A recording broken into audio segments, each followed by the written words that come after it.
All right. Good morning, everyone. I hope everyone is doing well. I hope your coffee, like mine, is just starting to kick in for the morning. We do have a few more people who are joining, but I want to go ahead and get started and get into our introduction this morning so we can get going. This session is one of my favorites that we do because we get to do a lot of engagement. You all get to talk with one another, and we get to talk about some topics that are near and dear to my heart. So I'm really excited to kind of share information with you, but more so to hear from all of you about what you're doing in your programs and what you're seeing out there in the field. So let's go ahead and get started. So let me formally welcome you to providing impactful wraparound and student support services. And thank you so much for taking time out of your busy schedule to be with us today. This session is going to be about 3 hours, but we are going to give you a break about a halfway through. So that should be right after section 4, around 11:15. And one of the things that I really always like to make clear at the beginning of these sessions is who needs to be in the room today. So if you are a wraparound service coordinator, a student support service coordinator, a wraparound support or student support staff member, or if you're a relevant partner handling one of those tasks, you are in the right place. However, if one of those does not sound like your position, feel free to jump off. We are gifting your morning back to you. Of course, always welcome to stay and learn more. We love to kind of have different people in these spaces to learn as much as they can about the system. But if you're not one of those staff, you do not have to hang out with us this morning. Many of you probably already know this, but my name is Christine Flynn. I'm a grant manager here with the Office of Illinois Works. And I want to go ahead and introduce you to my co-facilitator today, Dan Martinez. Dan, if you can go ahead and introduce yourself. Good morning, everyone. Again, I'm Dan Martinez, one of the grant managers with the Illinois Works Pre-Apprenticeship Program, and welcome. Excited to have you all on the call today. And I also would ask Dr. Gia Suggs to go ahead and introduce herself as well. Hi, everyone. Good morning and welcome. Glad to have you here. So I've asked Gia to share a great story with us later on. So she is going to be kind of co-facilitating with us today. But we do have a few other members of our team. So of course, Deputy Director Norman Ruano, and then Dr. Vera Lee Robinson, who is a program coach with the team, and she's also on with us today. Vera Lee, if you wanted to say hello to everyone. Good morning, everyone. Glad to have you here with us this morning. Great. So let's delve into kind of what we're going to be talking about today. So Illinois Works, as many of you know, was created by Governor Pritzker's commitment to expanding equity in the Illinois construction workforce. The training today is going to be designed to provide all of you with knowledge, skills, and techniques necessary to deliver effective wraparound services and student support services in alignment with the Illinois Works pre-apprenticeship program best practices. The program staff providing these wraparound services and student support services will be able to leverage the experience of other pre-apprenticeship providers, so everyone else in the room, and then go ahead and incorporate those evidence-informed as well as evidence-based practices. So the goal here is really to have all of you walk away with practices that you can take back to your programs today and start implementing them with your participants. So we really want you to walk away with kind of that tangible skill set that you can gain from today's session. So let's go ahead and talk about our course objectives. So by the end of our session today, all of you will be able to articulate the Illinois Works equity focus.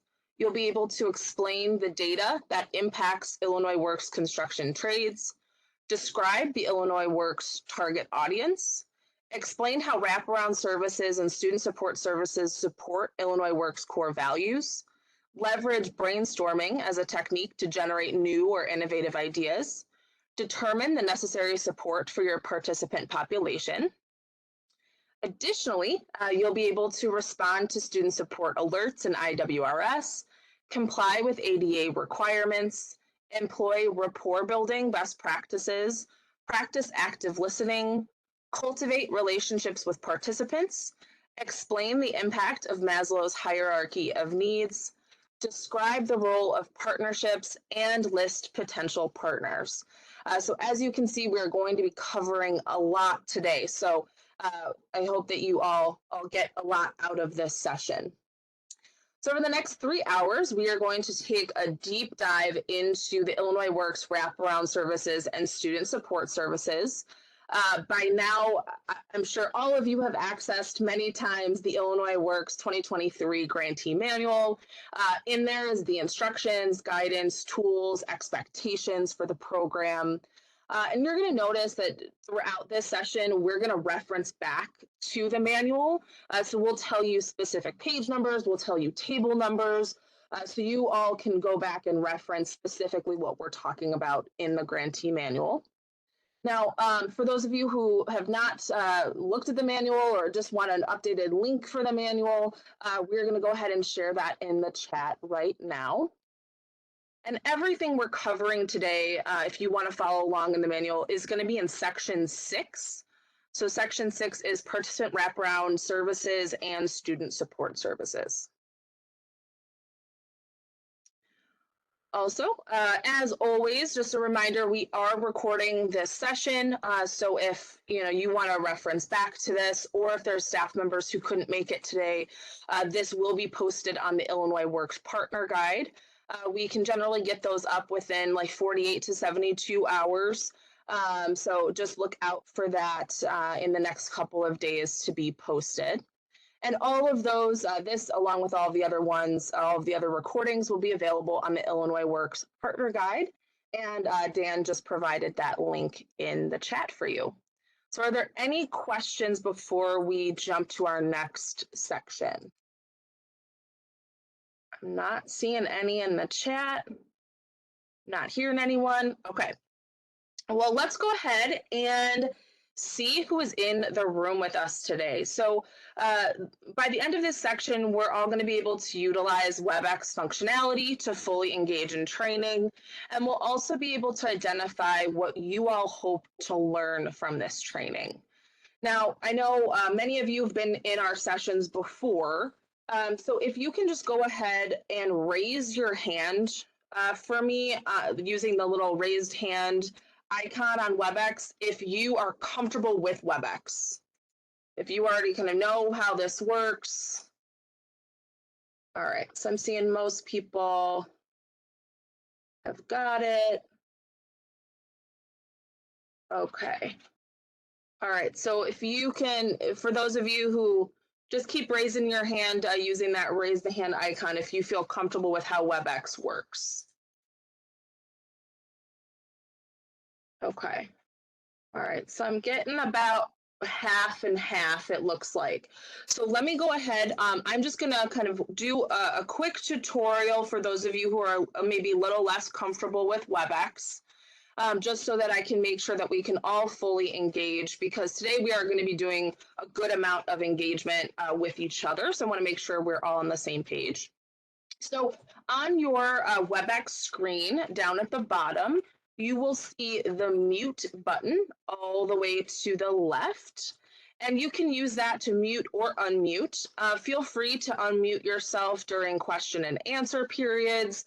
You also can, or once we put you into breakout sessions, we'll ask you to unmute yourself so you can all have a discussion. Right next to that is your start and stop video button. So this is where, as it states, you can start or stop your video. Again, during those breakout sessions, we do ask that everyone starts their video so you all can have a really good interaction, see each other, and kind of produce as much information as you can in response to those questions we're going to give you. The next item is this raised hand feature, which many of you just demonstrated you know how to use. We will be using that today. So for those of you who did not raise your hand initially, go ahead and just hit that little hand raise. So you'll click the button to raise your hand, you'll click it again to lower it, and that just will tell us if you have a question, but we're also going to use that today for some other reasons that we'll talk about in a little bit. Next up is our emojis. So if you've been in a training with me before, you know I love the use of emojis. So if you all can go ahead and send me an emoji right now, I would greatly appreciate it. So you just go ahead, click on that smiley face, and then you choose just a little icon. So thank you, everyone. I got a laughing face, a turtle, fire. Awesome. Awesome. Thank you guys so much.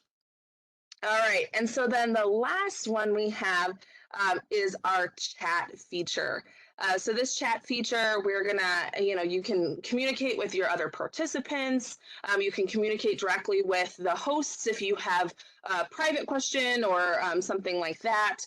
So please feel free to be communicative in there. If you have questions throughout the session, please feel free to put your questions in there, and then we will read them on your behalf and go ahead and answer them. All right, so that is our WebEx tutorial. So now we are going to go ahead and have everyone log into Mentimeter. So like I said, we're going to have a good amount of engagement, and we're going to be doing that through Mentimeter today. So go ahead and go to www.menti.com, and you will enter the code 55244131. And Dan just went ahead and also put all of that information in the chat for you. So again, www.menti.com. Code is 55244131.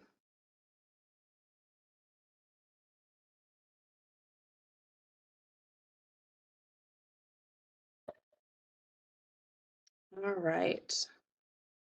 Give everybody just a second to get over there. So now we're going to use Mentimeter to just introduce ourselves to each other so we know who's in the room. So if you could go ahead and put your name and your organization, and if you have attended any of our sessions before, just go ahead and put an asterisk in front of your name so we know kind of who's joining us again for another time. So again, it's just your name, your organization, and then if you've previously joined us, add that asterisk in front. So it looks like we already have 17 answers. Welcome, Felina. Welcome, Curtis. Akanel, welcome. Kyle, Andrea, Melody, Tina, Daniel, Jackie, Hazel, Ariella, Janet, Ashley, Rochelle. Thank you all so much for coming. We have such a good mix. Can I have that code one more time, please? Yep, yeah, not a problem. So it's also in the chat if you need it, but it's 55244131. Thank you. Yeah, no problem.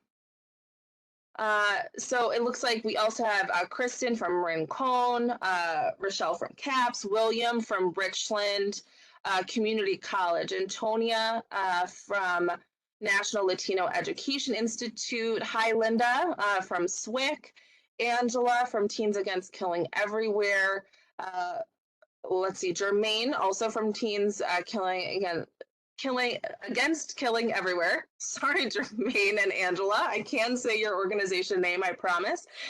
Linda from Impact Global. Miguel from St. Augustine, Karis from EDDR Rockford, Bernasir from Metropolitan Family Services, Deva from EDDR, Mr. Bay from CYDI, and Marquise from Community Youth Development, Henry from CAPS, Diane from Impact Global. So thank you all so much for joining us today and participating in that. We are going to stay on Mentimeter because I want to get an understanding of kind of where everyone falls with their role. So next up on Mentimeter, if you can let us know if you are a wraparound service coordinator, student support service coordinator, you are a supervisor for wraparound services and student support service, or you are a grantee partner.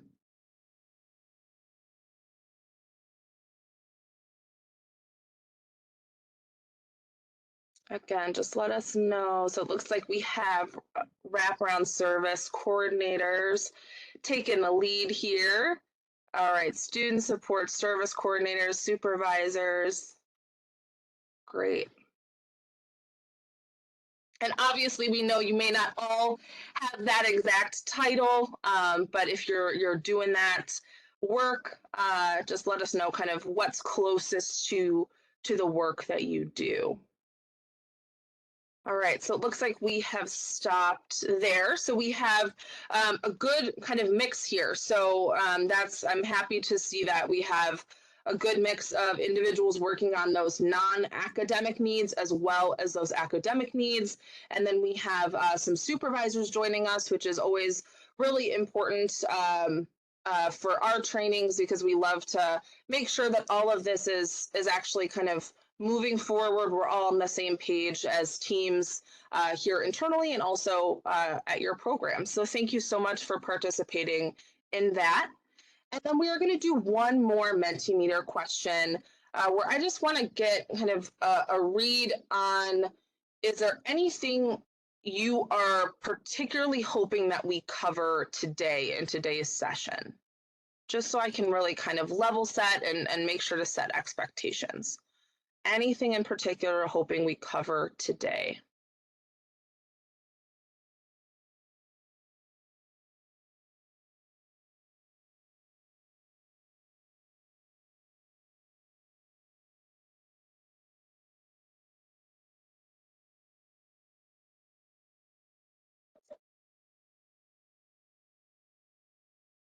All right. So best practices, we will definitely cover that. That's right in line with what we're going to be talking about today. Red flags and how to remove those, as well as case notes. Absolutely. Dan will be talking about those a little bit later on. Just looking to learn new things and bettering myself to help others. Absolutely. That is always a valid reason to join any training. I like that where your head's at on that one. So just open to kind of learning new information. That's great. Anyone else, things that you're hoping that we covered today, you came in expecting that we're going to cover? I really want to make sure we kind of provide the information you're looking for. So if we can cover it, I want to be able to. So approval process for services needed but not listed. Great one. Yes, we can certainly talk about that today. How to change and update information. So I'm thinking that might be change and update information in IWRS. So we will be talking a little bit about that today. If you have further questions, please let us know during that section. Any tips or tricks you may have not in the grantee manual? Absolutely. Are we allowed to reimburse participants or wraparound services if they pay out of pocket, or do we need to pay a vendor directly? Yes, certainly we'll talk about that. Entering into the system, so IWRS again. Yep, we're going to talk about that. And then options for secondary services reporting. So I'm not sure exactly what that one is, but that might be a further discussion we can have when we get more into the IWRS aspects of today's training. So thank you all so much. It seems like we're kind of right in line with where we're going today. So I appreciate those answers. So let's go ahead and just always, we'd like to remind you, if you have questions, obviously during this session, please put them in the chat. We will have Q&A sections throughout, so please feel free to unmute yourself. But you can always reach out to your assigned grant manager or reach our team at ceo.illinoisworks@illinois.gov. So before we jump into our next section, are there any questions right now?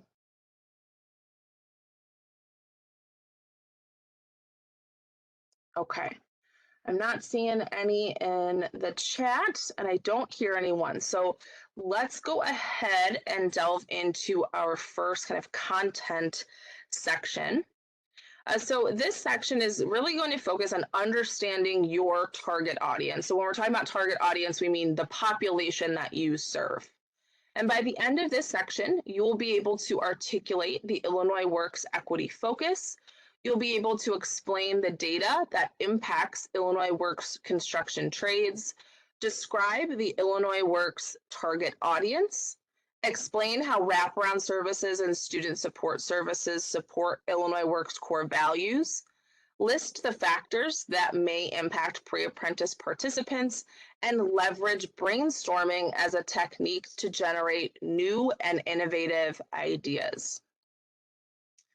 So first up, let's talk about the Illinois Works target audience.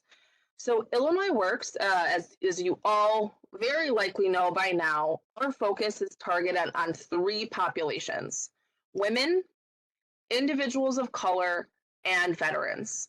So women and individuals of color have been underrepresented in construction and the building trades for a very long time.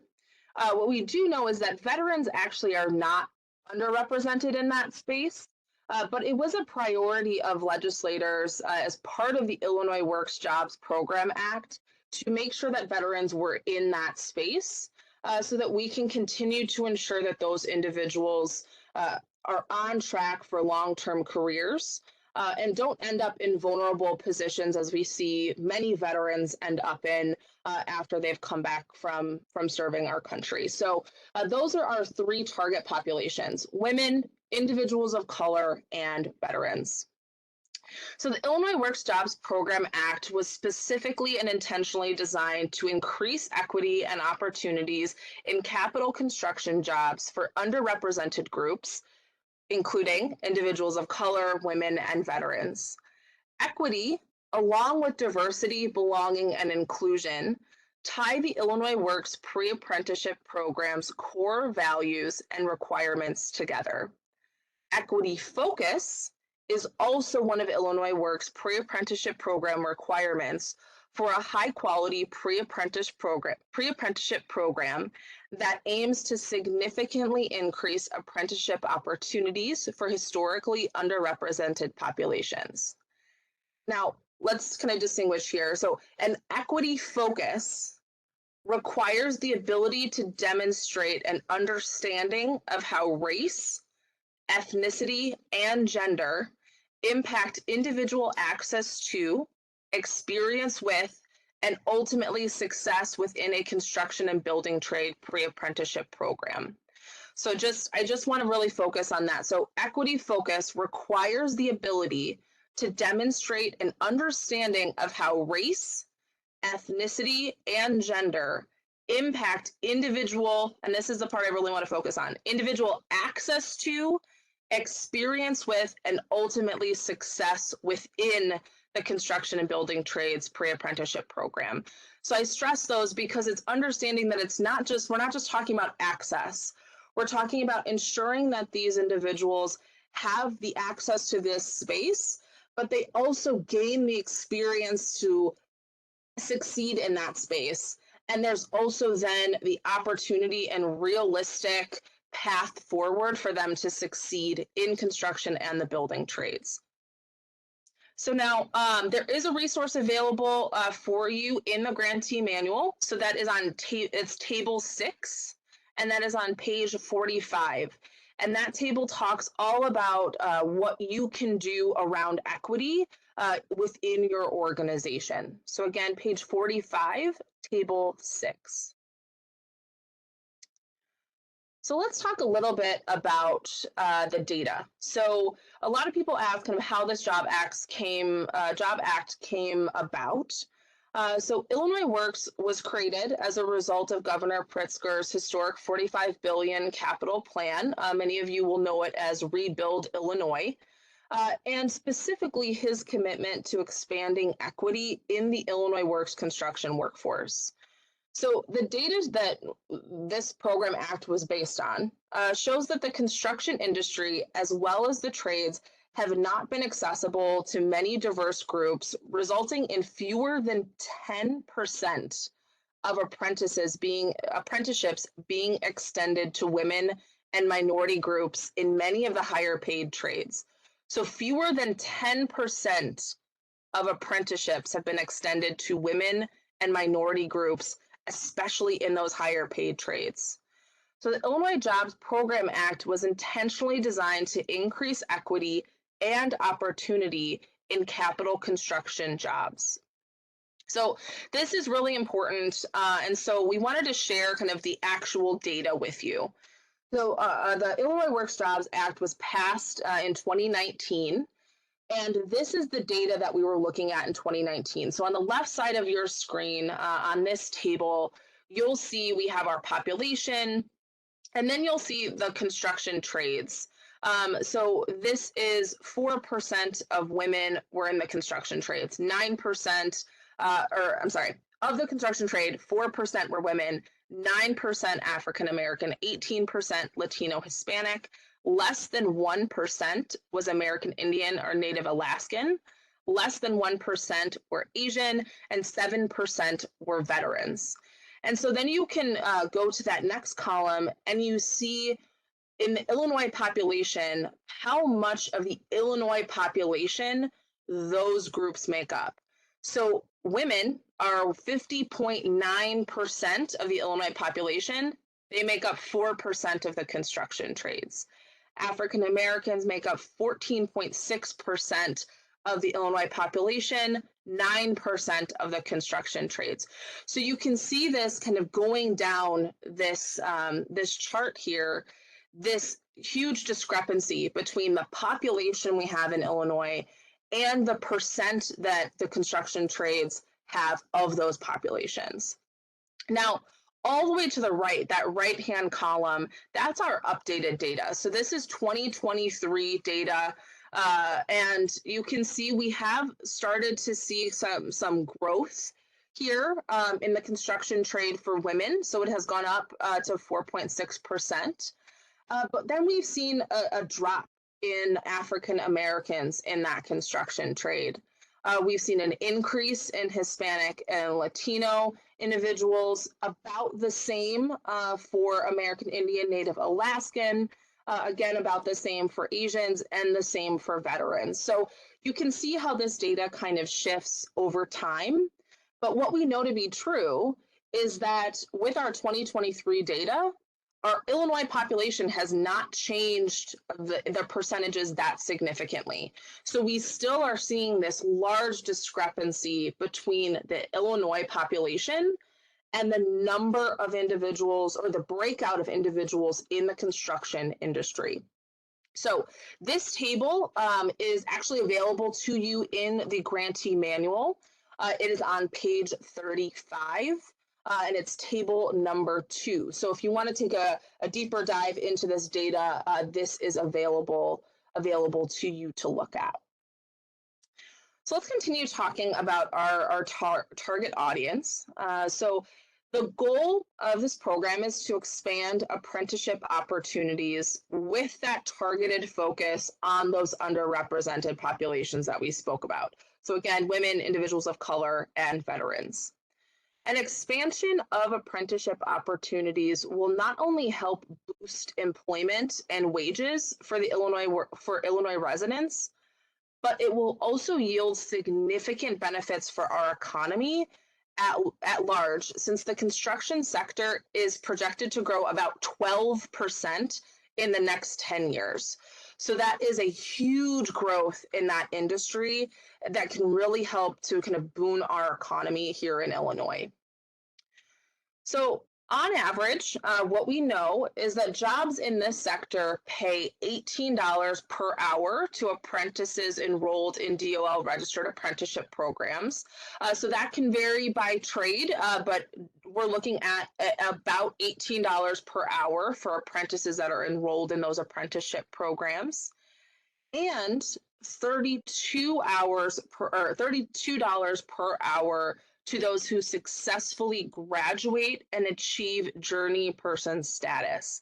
So again, this is going to vary by trade, but what we know is that these jobs, this path, is a way for our participants, for our communities, for our neighbors to get into well-paying long-term careers.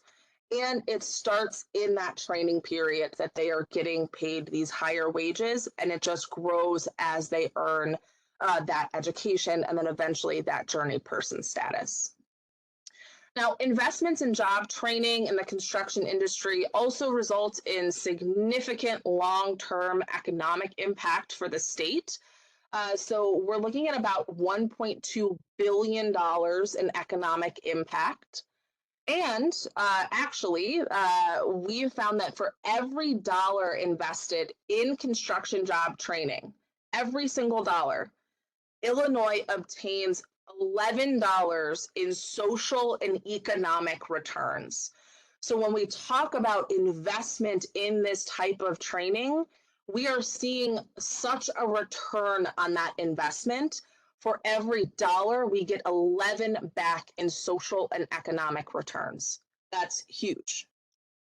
Now, it is an expectation that your organizations, as you know, collect specific data to identify the barriers that the participants are dealing with. So what are the barriers that may impede targeted groups from gaining and retaining employment in construction and trades? Collecting appropriate data can help you better understand how intersecting characteristics interact, creating forms of exclusion and marginalization with respect to a range of program outcomes. There are many complex and interconnected barriers that can hinder participants' ability to access employment opportunities and to retain those employment opportunities. So, for instance, racism and sexism may intersect with an African American mother's need for childcare and transportation, exacerbating exclusion from an industry traditionally dominated by white males. So you want to always think about how these different aspects are going to interact and how they intersect with each other that can create kind of more niche needs than maybe some of the traditional needs that we talk about. So how can those barriers be reduced or removed? The Illinois Works pre-apprenticeship program is rooted in 6 core values. These values are the foundation of the Illinois Works program design, and they run through all of the stages of the pre-apprenticeship or the pre-apprentice life cycle. The 2 that are most pertinent for our discussion today are overcome barriers and empower for resilience and self-sufficiency. So the first one, overcome barriers, is looking at kind of the foundation of the Illinois Works program, which is ensuring equitable access and opportunities to historically underrepresented populations.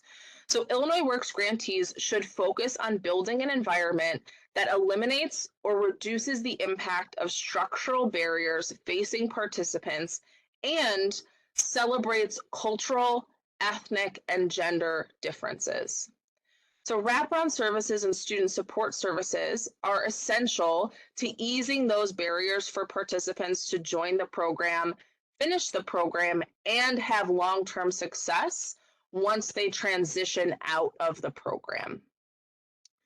The next core value is empower for resilience and self-sufficiency. So program design and implementation should focus on how participants will complete the program successfully, but also on teaching participants long-term skills that will allow them to build resilience, become self-sufficient, and secure a long-term career. Though wraparound services are only available during the tenure of the program, acknowledging the needs of participants during the program can open a conversation to their needs after the program. So this can help participants begin to plan how they will address those needs or address those barriers once they're no longer in the program. And teaching them those invaluable skills like long-term planning, how to access resources and services, financial literacy, reading, math, all of those aspects are going to be really important for their long-term success. And so when we look at kind of these specific support services, it's understanding how they're going to access additional resources when they leave the program, how to access those additional services. So let's talk about some kind of impactful factors that are going to kind of impact our participants. Additional factors are including, but are certainly not limited to the ones on your screen here. So race and ethnicity biases, gender biases, negative perceptions regarding women working in construction or the building trades, knowledge regarding occupational opportunities within construction and building trade industries, equal access to opportunities for training, and hostile or unwelcoming workplace environments or cultures. So you really want to be thinking about these factors that your participants are kind of dealing with, and working to kind of reduce those barriers within your program and prepare them for the world kind of after your program. So let's jump back into Mentimeter. So Dan will go ahead and put that information in the chat for you again, and just in case you've logged out. But again, it's www.menti.com. The code is 55244131. Thank you, Dan. He's gone ahead and put that in the chat for you. But once you're in, please go ahead and answer this following question. So based on your experience, what additional factors might impact the needs of your target audience? What additional factors, other than the ones that I just spoke about, might impact the needs of your target audience? Go ahead, take a second just to think about that, and then give us an answer of some other factors that might impact your audience.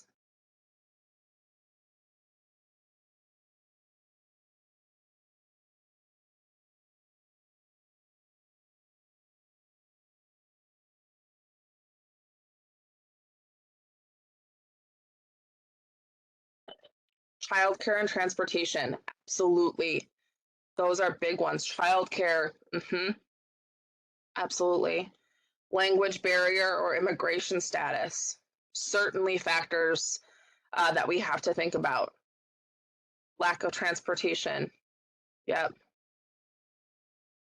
Yeah, so we're definitely seeing transportation and childcare are kind of our biggest wraparound services that are being offered. So income, lack of exposure and representation, absolutely. So, you know, not being able to see yourself in that space makes it harder to feel like that space is attainable. Childcare, housing stability, imposter syndrome, yes, absolutely. Let's see, the need to continue working for income, absolutely. More instructors, so that might be kind of an impact, kind of from an organizational standpoint. Housing, income, already having a job, reading, writing, and interpretation skills, absolutely. Let's see, lack of cooperation between the Department of Corrections, yeah, absolutely. That would be a big one. So a participant unable to get a job due to a felony. Yes, absolutely. That is something that we definitely know to be true with the individuals that we work with, is that some of them will have experience with the criminal justice system. So how are we helping them? How can we help to support them to get into this space and develop long-term successful careers? Racism, background, income, participant needs to finish their GED, homelessness, absolutely. Yeah, so all of these are great answers. And these are factors that, you know, every single day we see on the ground, every single day hearing from participants. So these are things that are the needs of our participants, and we need to be working to address those So let's jump into an activity. So we're going to go ahead and put you into breakout rooms. So just kind of small groups. And in your small groups, I want you to go ahead and answer the following questions. So first, I want you to identify 2 to 3 subgroups within your pre-apprenticeship cohort. So when we say subgroups, we mean, do you want to focus on women? Do you want to focus on specifically African American men? Do you want to focus specifically on, Latino men with a background with the criminal justice system? So identify these kind of subgroups within your cohort. And then as a group, talk about what specific services might each of these subgroups need to be successful. What support would they need to be successful? So we're going to give you 10 minutes to complete the activity. And then when we come back, I'm going to have a representative from each of your groups summarize your conversation. So make sure to choose who you want to represent you during your group. Because they're going to be the one who's going to share with the larger group when we come back. So we're going to go ahead now and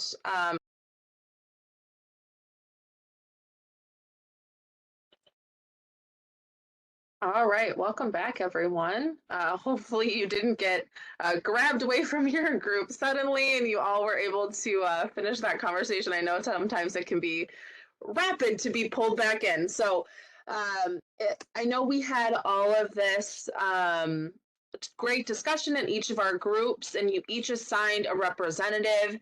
If that representative can go ahead and raise your hand icon and leave it raised for me until after you present. So again, you're just going to click that little hand raise on the bottom of your navigation bar. Awesome. Thank you, Tina. All right, we had 5 groups. So I'm looking for 4 others. So Daniel, thank you. Where are my other 3 representatives who are going to speak today? So each group should have a representative.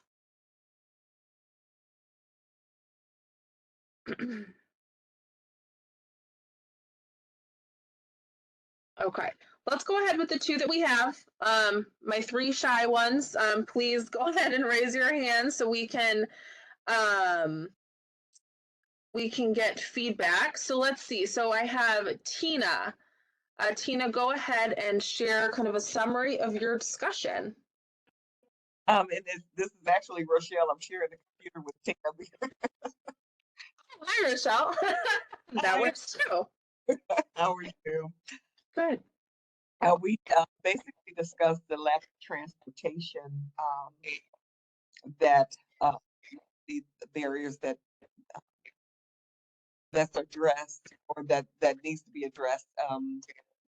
Because of the trades, many of the trades are kind of far out and in rural areas where there's no immediate bus station that can let them off, or a train station, and most of them have to be there at 6 o'clock in the morning. So that right there is an instant barrier, not being able to work on time. And if they have cars, don't have driver's licenses, but they have to drive. But Yeah. all it's going to take is one time to get pulled over, and that's kind of in their participation in the apprenticeship program. So Yeah, lack of absolutely. transportation is really huge. Yeah, so what did your group talk about? So like with that identified, obviously that absolutely is a huge issue. What are some ways that your group talked about you can help those individuals be successful? Well, mainly try and if they don't have a car, try and find get maybe even a 500 car, or give them money for the car that they got fixed. Help them get their car fixed. Yeah, absolutely. Are fixed. That would basically be it. Or maybe contribute some money to an Uber, because that is a form of transportation. I don't know how long it can go, but that's also an option. Yeah, so definitely the car repairs, definitely gas cards, Right. bus cards, if they need a driver's license, helping them get a driver's license. Outside of our grant, ride shares and things, absolutely if you guys have additional funds. Our grant does not support ride share funding. Mhm. But any of those other aspects, so finding ways to kind of help them do that, leveraging other funds to help them purchase a cheap car Right. or do a ride share or something like that. Absolutely, those are all great options. Thank you so much, I'm sorry, Rochelle. All right, so let's go. So Daniel, looks like is that other person is raising his hand. Yeah, hi. So yeah, we spoke. We had about a group of six folks here. So we talked. We have a lot of the same population. So mainly we talked about Black ages range directly from young to older. But with our services, we it was more on they need transportation, childcare. There's a lot of homelessness, financial security because they may be working jobs or say we're providing them gas cards or say we're providing them transit cards for them to make it to class. But then they may have other things that are impacting their life, work, family, childcare, things that might require them going back and forth multiple times. And if their finances are consistent and they have to pay their rent, for example, or they have to make car payments, it becomes do I come to class and work with something small, or do I put this first and then? Because we've had a number of students say, hey, I can't do it right now, but I want to come back later. So then it becomes staying hooked with them so that way they can come back.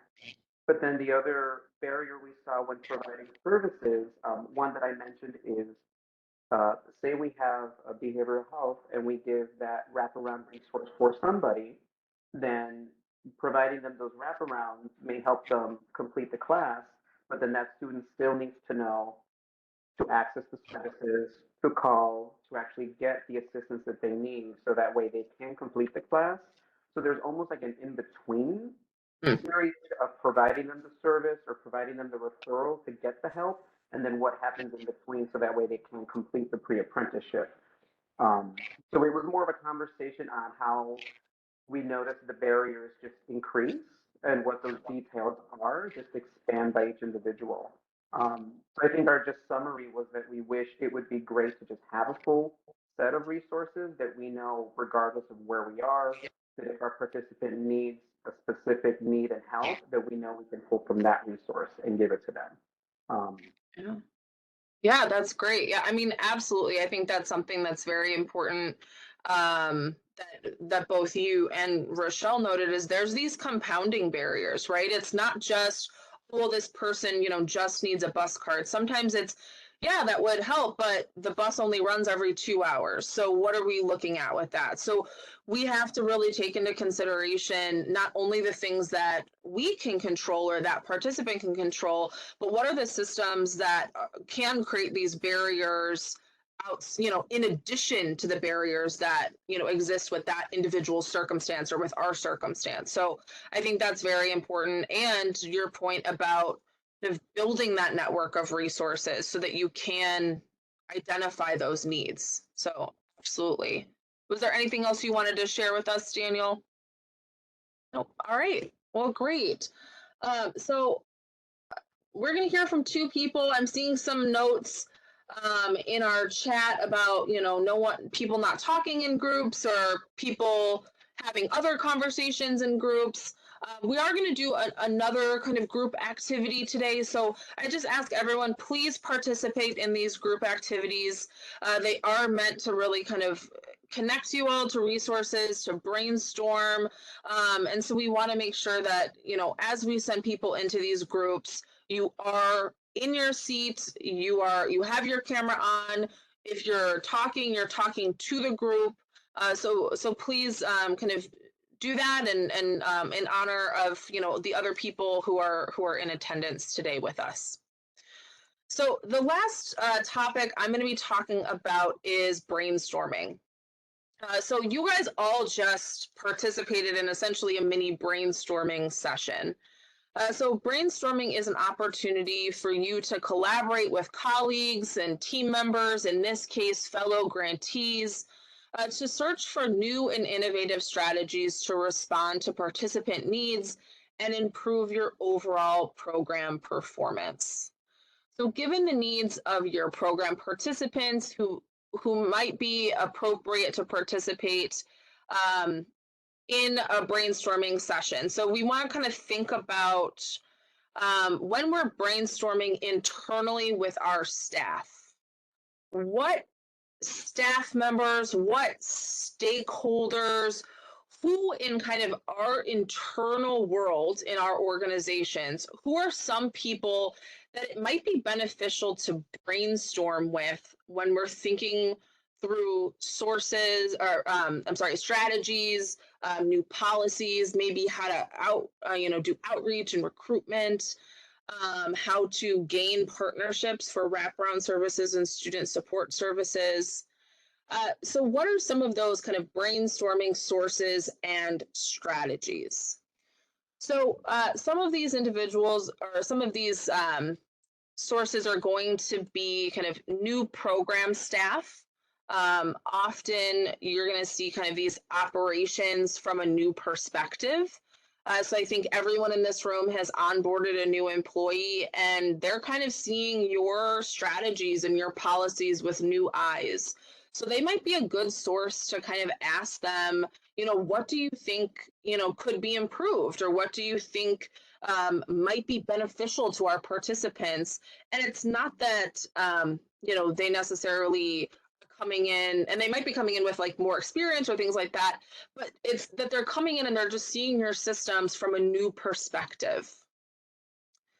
So seasoned program staff. So these staff might have observations that they have generated, ideas for improvement just through being in the program. So being able to talk with those participants, being able to talk with partners.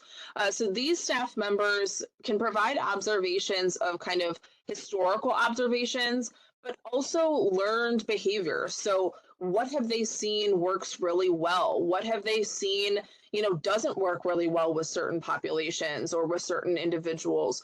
It's essentially kind of reaching into their kind of metaphorical toolbox and seeing what they have learned during their time. So this one is one we're doing today. So reaching out to other Illinois Works grantees. So they might be leading in a particular category and you want to hear from them on how they're leading, how they're pushing forward, how they're succeeding in a certain space. Providers can also contribute by effectively delivering a needed service that supports program outcomes.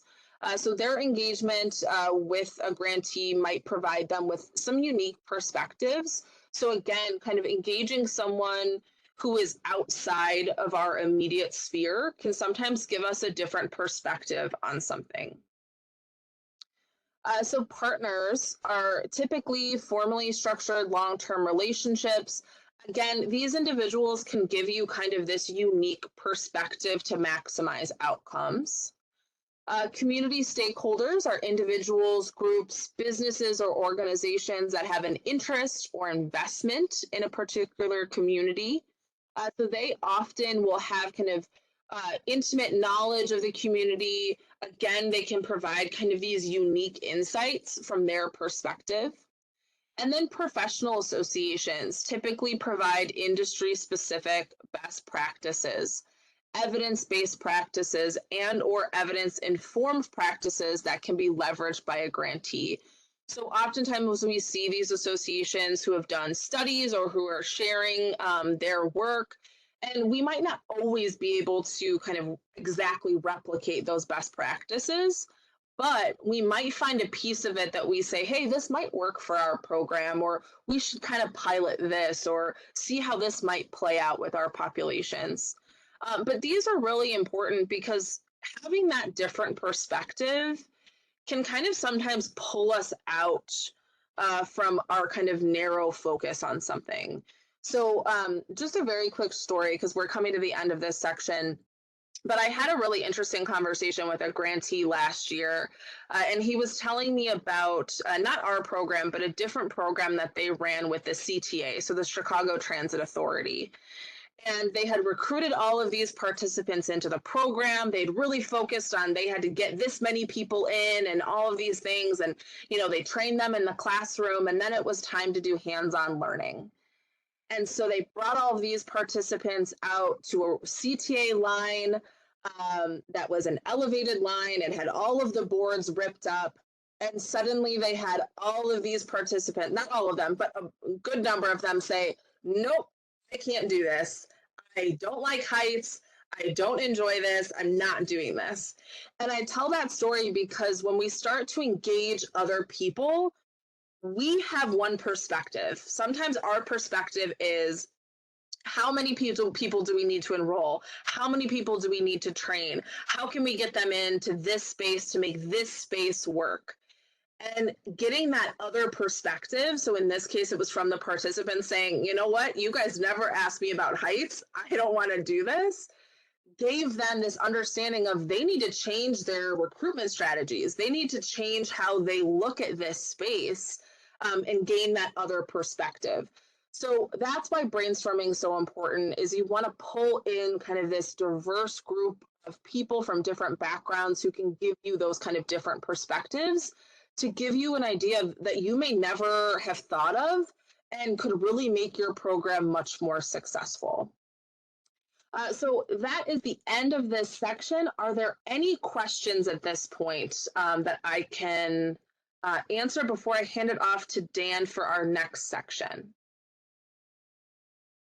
Christine, it looks like Daniel has his, oh, yeah, hand raised. I don't know if it's for a I question. think that was still from the sharing. Got it. Okay. All right, perfect. Well, let me go ahead. I'm going to hand it off to Dan now, who's going to delve into a discussion about wraparound services.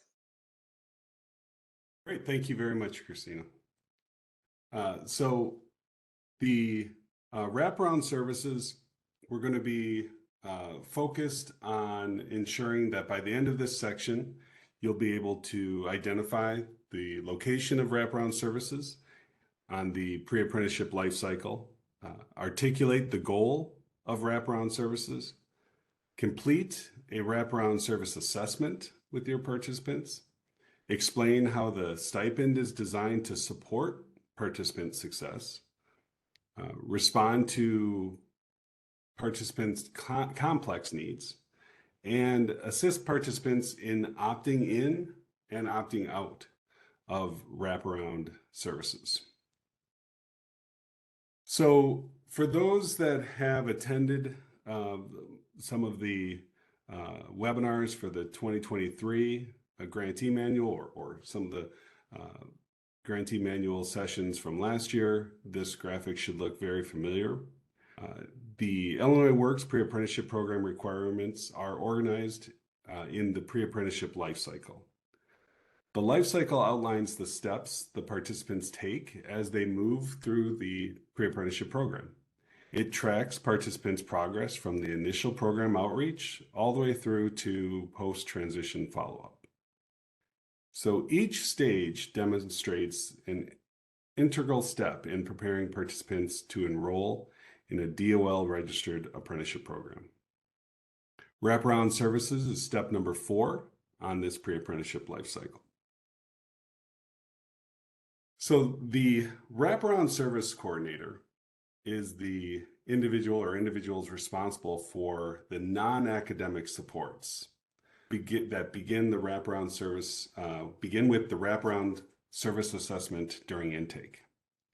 So this role will complete the assessment, set up necessary services, and work with the academic support specialist to offer additional supports if participants begin to struggle academically. The wraparound service coordinator will also source from outside providers and partners other needed support services and refer participants to those services. You can refer to Section 6, the participant wraparound services and student support services in the grantee manual for more information on the requirements outlined there. I just want to remind everyone that as we kind of saw during the one of the initial Mentimeters when we talked about the roles, that the wraparound service coordinator is a required role whose responsibilities must be fulfilled, but it may not be your title, right? There are organizations that have different titles, and you may actually fill multiple roles within the Illinois Works pre-apprenticeship program. But so when we talk about the wraparound service coordinator, it doesn't necessarily need to be your title. It may be the role that you fulfill. Wraparound services are one of the primary tools for fulfilling the Illinois Works core value of overcoming barriers and empowering participants for resilience and self-sufficiency. Wraparound support services are support that address non-academic needs. These can include an array of options, but participants must opt into wraparound services. They cannot be assumed or imposed upon the participants. This model leads to greater self-sufficiency as it challenges participants to think through the long-term planning for services. It allows them to have ownership and be an active participant in that self-sufficiency. The opt-in model requires participants to meet with case managers one-on-one and establish services during the program, while beginning to address those needs for the long term. So I want to take a moment for everyone to use your imagination. So this is we're not going into a breakout room, but I want you all to be active participants with this. So imagine from the perspective of your target audience, your program's participants, that there was an opportunity. Let's say you're one of your participants. There's an opportunity for you to receive a new car. The car is free, but it's located about 100 miles from where you are. And you only have 4 hours to get there in order to receive the car. Someone is waiting at that location to give you the keys. But your only method of going to that location is to use or borrow an older car. The car is about 15 years old. It has a manual transmission, so a stick shift or standard transmission. The car doesn't have any gas. It has one flat tire. It's raining, and the windshield wipers don't work.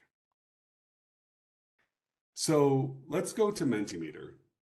And again, thinking about this situation from the perspective of you are one of your target audience, what are some of the things that you might need to make sure that you can get to that location in time to receive the free car?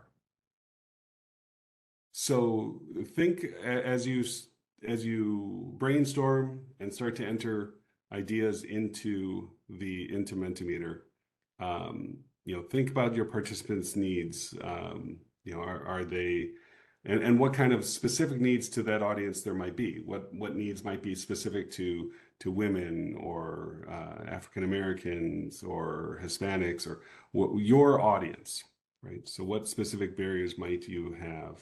So let's take a look. Please enter those into Mentimeter. Hey, Dan, we're just getting a request. Just if you could speak a little bit louder. It sounds like some people might be having a hard time hearing you. Okay. Absolutely. Thank you.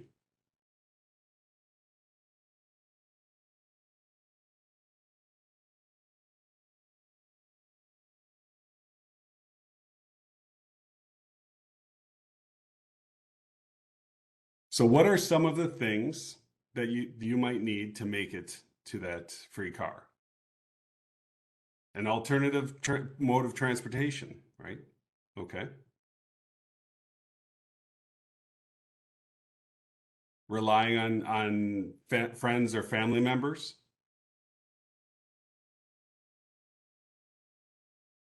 Absolutely. Uh, a driver's license, right? That's something that can't be assumed for every participant that your organization engages with. Raincoat running shoes. It's uh, it's going to be quite a trip to try to get there on foot. Childcare, absolutely. They're right. These are all ideas behind the wraparound services, things that might prevent an individual from being able to achieve their goal, right? So in this case, making it to that free car. Additional money, right? You need to buy new windshield wipers. The car is out of gas. You might not know how to drive that particular type of car. Um, Absolutely, very good. You may be, employed and have to get off of work in order to do this. Identification, a valid license, kind of a summary here. Very good. Thank you. Any others before we move on? All right. Well, thank you all. Knowing how to change the tire. That was actually one of the things we were just about to talk about. Thank you. All right, yeah. So some participants might know how to fix a flat tire. Some may not. Some might have money to buy gas. Others will not. So we can't even assume that they have a driver's license or know how to drive that type of car, the childcare. So we use this analogy to show how participants will come into your program with different needs, and how Illinois Works is designed to promote equity by leveling the playing field for the participants.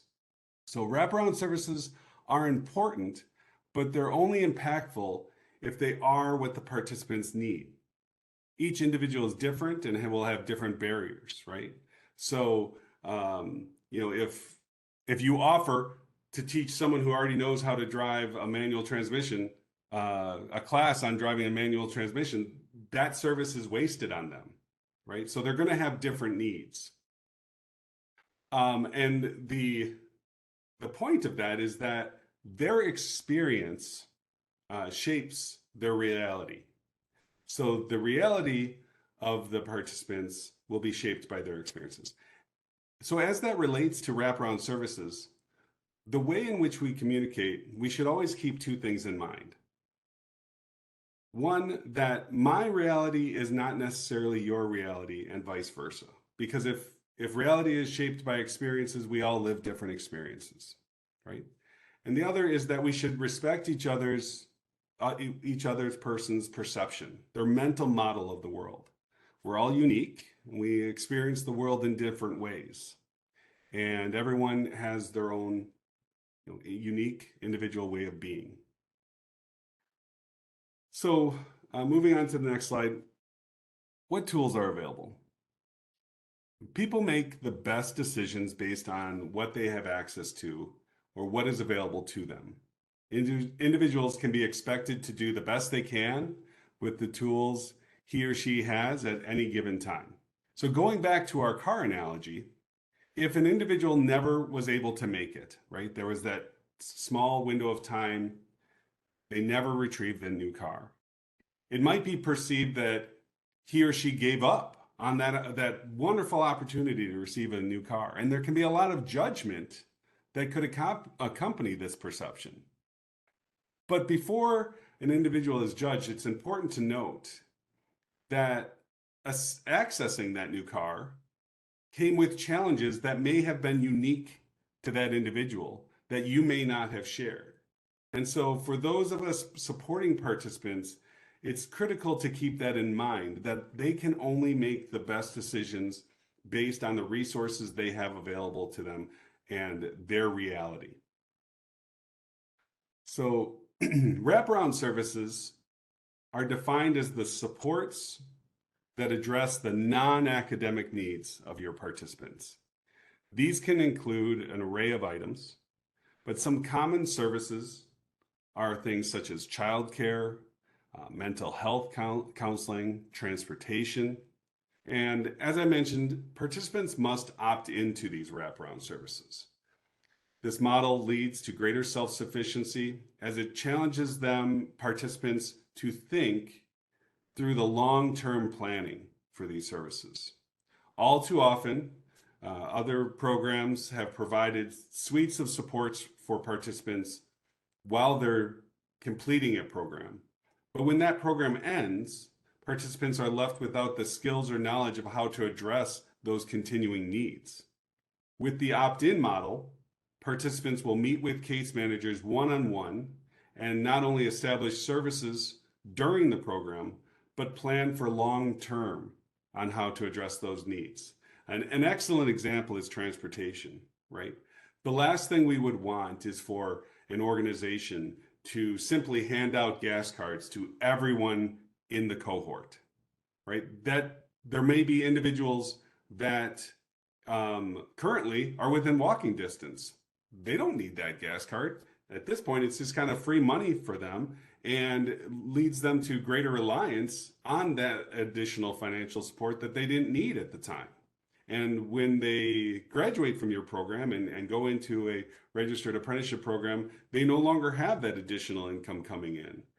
They need to have figured out the financial literacy of how to support themselves. There may be another person in that cohort that actually drives quite a distance and the gas card you're providing isn't enough. And maybe it's because you're splitting it among all the people that didn't even need it, right? So it's very important to keep that opt-in model in mind. The goal of wraparound services in the Illinois Works program is to create opportunities that are laser focused on minimizing or reducing barriers so that participants have an equitable opportunity to complete the pre-apprenticeship training and transition into a registered apprenticeship program and continued employment in the construction industry. So let's go to Mentimeter and share with each other the wraparound services that you have seen utilized most by the participants that your program has assisted. So Christine has just put the link to Mentimeter back into the chat. So if you weren't able to, if you had logged out for some reason, you can join again. And please share with us some of the wraparound services that you see most commonly needed by the specific audience that your organization serves.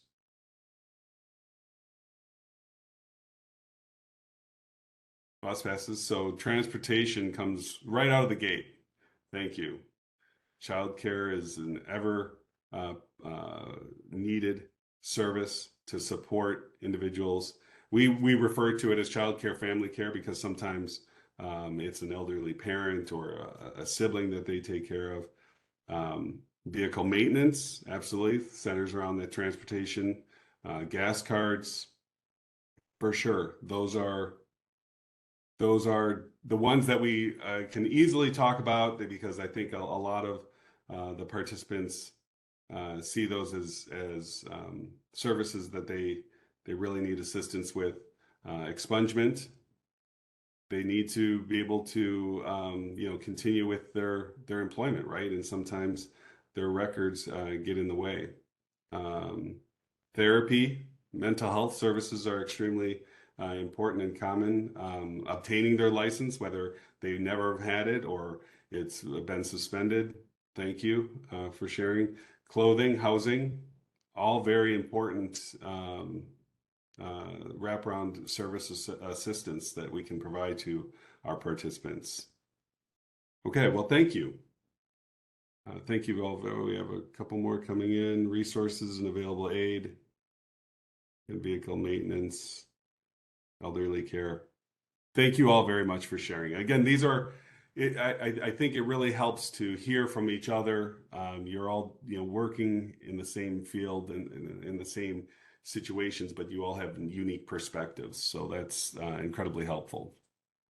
So we will take a deeper dive into each of the wraparound services and how that's required in the assessment. We're going to look at each of these in depth. So the Illinois Works Reporting System, IWRS, wraparound service assessment must be completed with each participant as part of the intake process, right? So this is going to help your organization initially identify some of the needs of your participants. The Illinois Works Reporting Systems Partner Guide has instructions on how the step-by-step of using IWRS to complete this assessment. Keep in mind that your role is to offer, right, these services as you go through the assessment, not to assign them to individuals, and that the participants must opt into them.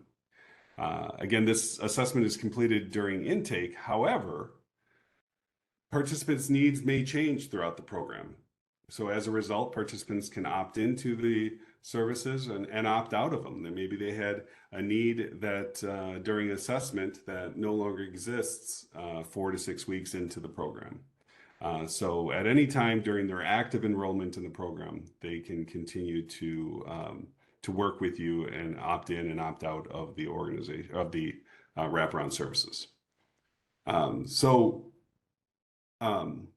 The wraparound services should be laser focused on minimizing or removing barriers so that participants have an equitable opportunity to complete pre-apprenticeship training and transition into that registered apprenticeship program, advanced training, and employment. And we want to go through each of these quickly, but to make sure that there's a full understanding of the needs. Apprenticeship application fees, right? So these are fees related to joining an apprenticeship program.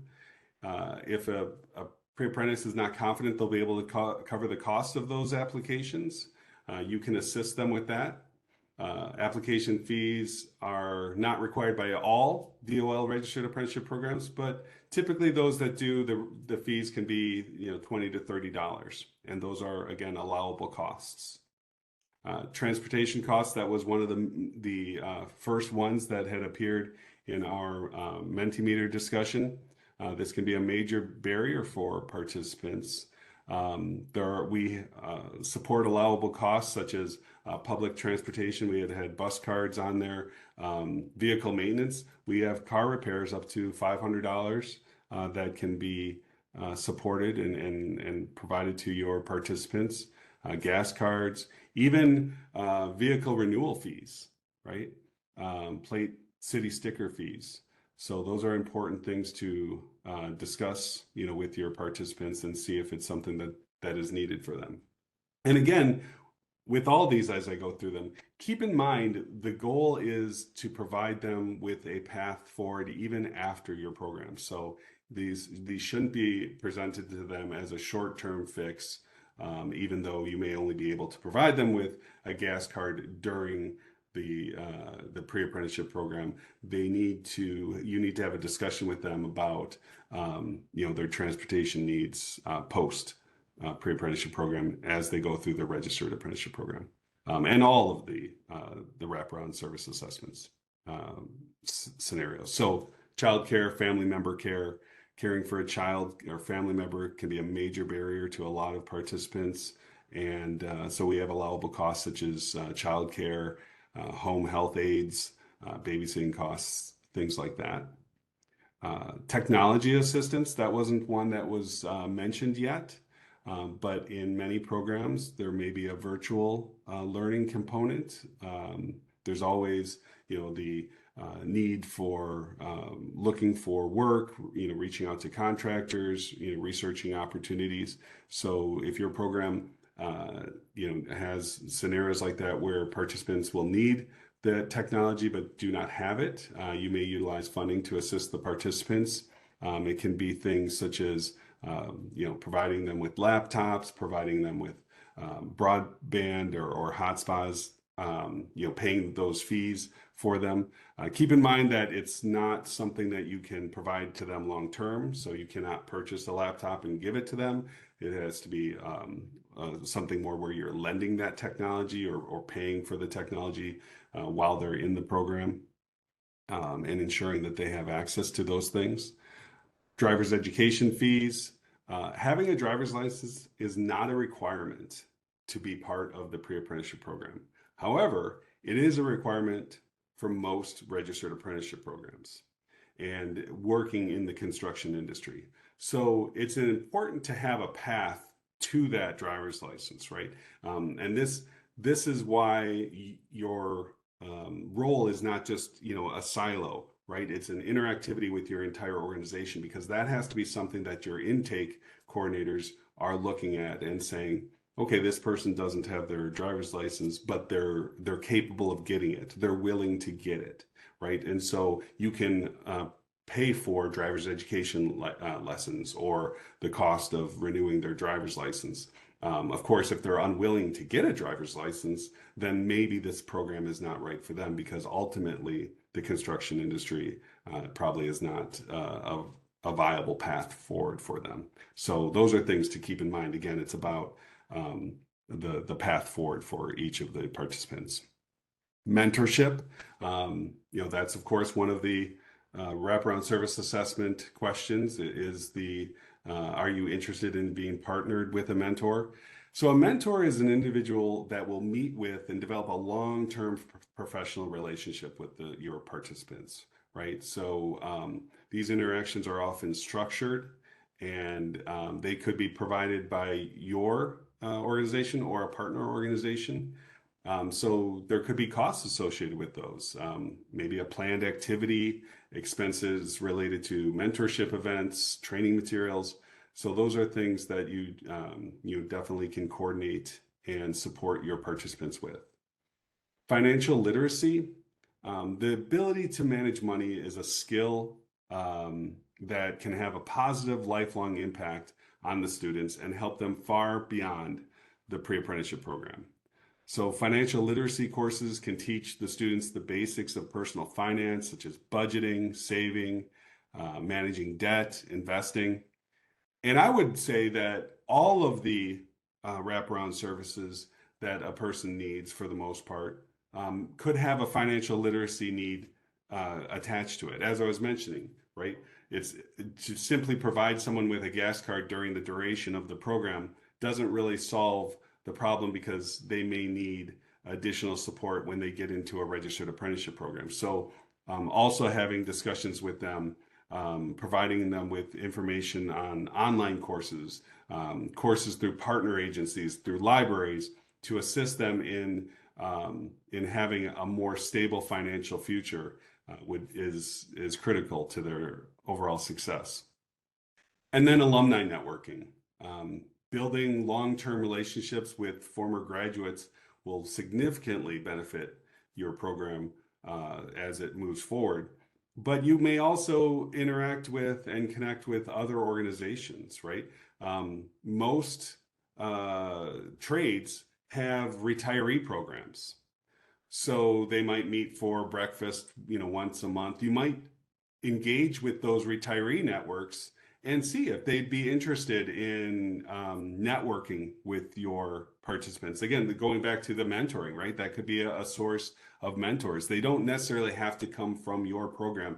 In your first year, you're not going to have alumni, right? So there aren't typically costs associated with this. So this is a wonderful opportunity to provide benefit at no cost to your organization, no cost to the participants. And so all of these are expected to be offered to Illinois Works participants. But as I was just saying, it's not necessarily the case that your organization is going to have the bandwidth to provide all of the services, right? You may not run a daycare in your facility. You might not have the alumni yet network to provide. So there are other partnerships that we would hope that you have, whether they're formal partnerships, referral networks that you can utilize to offer these required wraparound services to your participants. And we'll talk more about partnerships later in the course. Dan, so before we move on, there's a question from William in the chat pertaining to the wraparound services. So he says, if we have a participant that has no driver's license, but is willing to get one, however, they're not able to get one, can we turn them away for that reason and that reason alone or only? So if they're not able to get one, in the grantee manual, and this is where I go back to the intake and recruitment.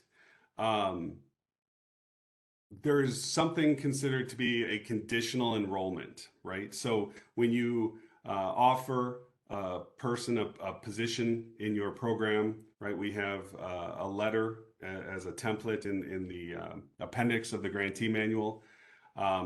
It actually uses driver's license, I believe, as an example. I believe it's driver's license as an example in the grantee manual that you may offer somebody conditional enrollment, based on their receiving their driver's license, and if they can't, for whatever reason, or unwilling to for whatever reason, they could be dismissed from the program. So that is something that up front the grantee manual addresses and is a consideration to have. So certainly that is something that you may want to every program is going to want to investigate on the front end, because it doesn't serve anyone's benefit to even conditionally accept a person to only have to dismiss them because they're not able to meet the requirements that you laid out as part of their conditional enrollment. Can I Yeah. ask one? Oh, sorry. Can I ask one more thing about the license? This is William again. Sure. So I do have a gentleman that is in the program now that has no driver's license, but is willing or is able to get a work permit after probably about 3-4 weeks after graduation from this program. Are we still allowed to help him with costs that are included in the work permit, even though he is not still officially a participant, but he has graduated and it's still in his transition period? So certainly the guidance is that they need to be an active participant. I would say once they've been completed, typically not. Good question, eh? What's that? It's a good question, eh? It is. It is. So I would have to get back to you on that. I haven't had come across that myself. Certainly transition fees are still allowable, right? You can continue to assist people with transition fees. So it would seem that would be part of the they're still an active participant in your program. So I would, send an email to your grant manager if anyone comes across a situation like that where you're unsure of whether you can continue to provide support to a participant. And they'll be able to analyze the timeline and see whether that's still a valid expense. Okay, thank you. Thank you. That was a great Dan, do you question. mind if I just add something to your answer there? Please do. Please do. Okay. So absolutely. So if any of you ever have an expense that kind of ends up running past transition, please just reach out to your grant manager. Sometimes we do have the ability to kind of extend funds or make kind of a one-time arrangement, but it's just something that we need to kind of talk through since that stands outside of our kind of normal grant model. So William, I know you are one of my grantees, so please reach out to me on that instance. But I also just really want to clarify around driver's licenses. Having a driver's license is not an eligibility requirement of our program. So just the act of not having a driver's license does not mean that that person cannot participate in the program. It doesn't mean that they have to leave the program. What it does mean is they need to be counseled from your team that it may make it more difficult to transition.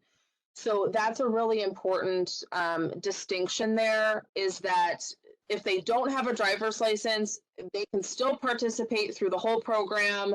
They can still graduate. There is no stipulation that states they have to have a driver's license for our program, but it's very, very important that your teams make sure they understand it may be more difficult for them to transition. And that's also something your team needs to take into consideration when you think through kind of your outcome metrics. But please do not walk away with the idea that, if they don't have a driver's license, that they can be dismissed from the program. We just want to make sure that that's very clear for everyone. They can still go through with the program. They might just have a hard time transitioning. Thanks, Dan. No, thank you. All right, so back to performance-based stipends. You are required by law, the Illinois Works Jobs Program Act, to provide stipends to all of the participants for instructional hours. So you'll notice that we're talking about stipends during a discussion of wraparound services, but stipends are not considered a wraparound service because all participants are required to receive a stipend, right? So this is not an opt-in or opt-out. All participants are required to receive a stipend. But we're talking about them in relation to wraparound services because they serve a similar purpose of reducing barriers and empowering the individuals for self-sufficiency. Stipends are a payment made to pre-apprenticeship program participants for living expenses and are designed to ensure that the participants can maintain financial solvency throughout the tenure of the program. And all grantees must comply with the Illinois Works performance-based stipend policy. A copy of that policy can be found in the appendix of the 2023 grantee manual. You are also allowed to, if your organization has stipend policies that are in existence, that if they meet or exceed the Illinois Works policy, you're allowed to utilize your own policy. Just keep in mind, if you're going to do that, it must be submitted to Illinois Works, to your grant manager for approval. So those policies, what are the Illinois Works policies? First of all, grantees must be provided stipends, again, and they can be provided with up to $13 per instructional hour. Instructional hours are defined as training time spent in classrooms, the construction lab, and during their on-site job site practicums. Stipend amounts must be the same for all of the instructional activities. They cannot be paid out for hours spent on wraparound services, student support services, transition services, or during follow-up. So a good example of that is, if you're paying for someone to receive additional tutoring, that's outside of the instructional class. They may have spent 2 hours doing that, but they're not eligible for stipends for those 2 hours. Or if you paid for them to receive driver instruction training, again, they're going to a class, but that's not the Illinois Works Pre-Apprenticeship Program class. It's not an instructional activity, and they wouldn't receive stipends for those, the time that they're in there. Stipends can only be provided to participants, so they must be actively enrolled. They must have gone through the intake, the interview process, and been actively enrolled in the Illinois Works Pre-Apprenticeship Program in order to receive the stipends being paid out by the Illinois Works grant. And stipends must be reduced if the participants do not meet or exceed the attendance and performance measures. So remember, stipends are not simply based on instructional time, right? It is part of the instructional hour, but it's also performance-based. So participants are required to maintain attendance rates of 80% or higher. They must score 70% or higher on post-assessments for each module. And not meeting these thresholds should result in a percentage-based reduction of their stipends. So while stipends are framed as an hour based on an hourly rate or hourly attendance, policies that are based solely on attendance will not be approved. It is important to remember that stipends are not a wage and program participants are not employees. In order to receive a stipend, the training must be predominantly for the benefit of the pre-apprentice. It cannot be connected to a job at the end of the training, and the work that pre-apprentices do cannot displace regular employees. So in your program materials, do not use the term wage or any wage equivalent language. because it is definitely not a wage. So I mentioned the stipend information in the appendix of the 2023 grantee manual. Template 13 will provide the Illinois Works performance-based stipend procedure. It's important and required to provide all participants with both the stipend policy and the procedure during orientation, so they understand how their stipend will be earned and how it will be dispersed to them. It is the policy of Illinois Works that participants are going to receive their stipends, on a regular basis. It's not a lump sum at the end of the program. It shouldn't even be on a monthly basis. It should be based on their performance, completing a module, attending those instructional hours. Also in the appendix, we had just gone through a pretty thorough example of each of the wraparound services that are discussed through the wraparound service assessment. Table 12 in the 2023 grantee manual provides specific assistance laid out very nicely in the table in terms of the barriers that an individual might have, the allowable costs that are associated with those barriers. Table 13 provides additional information on barriers that your participants might have. These are things such as domestic violence or housing or homelessness, housing instability or homeless, and so we recommend potential partners, local and county health departments, the Illinois Department of Health and Human Services, community action agencies, to assist with some of these. Again, it's very important to know that your organization is not solely responsible for providing all of the services that might help an individual overcome some of these barriers, but we do expect and hope you to have partnerships and be able to make referrals to other agencies that can provide those. Speaking of those partnerships, we're going to go back to Mentimeter so everyone can wake up and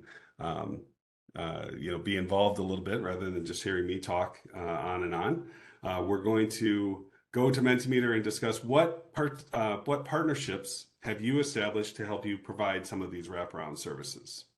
So if you could all go back into Mentimeter, if you've been logged out, you can go back to mentimeter.com, and we'll put the link back in the chat here for you. Thank you, Christine, and share with us again some of the partnerships that your organization has established.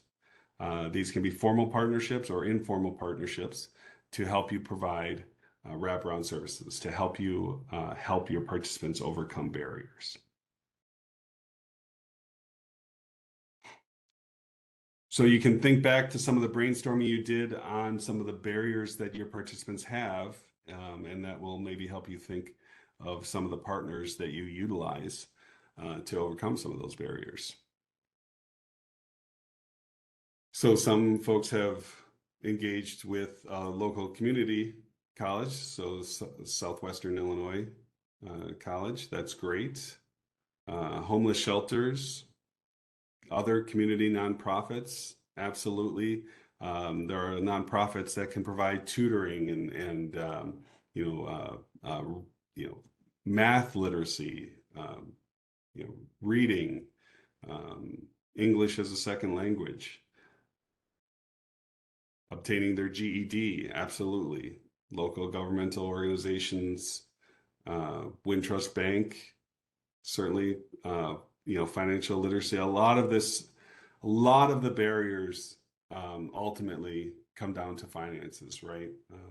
And that's what we're trying to overcome as a goal of the Illinois Works Pre-Apprenticeship Program, that putting people into lifelong generational changing occupations that provide good salaries will assist in overcoming some of these barriers for their family members.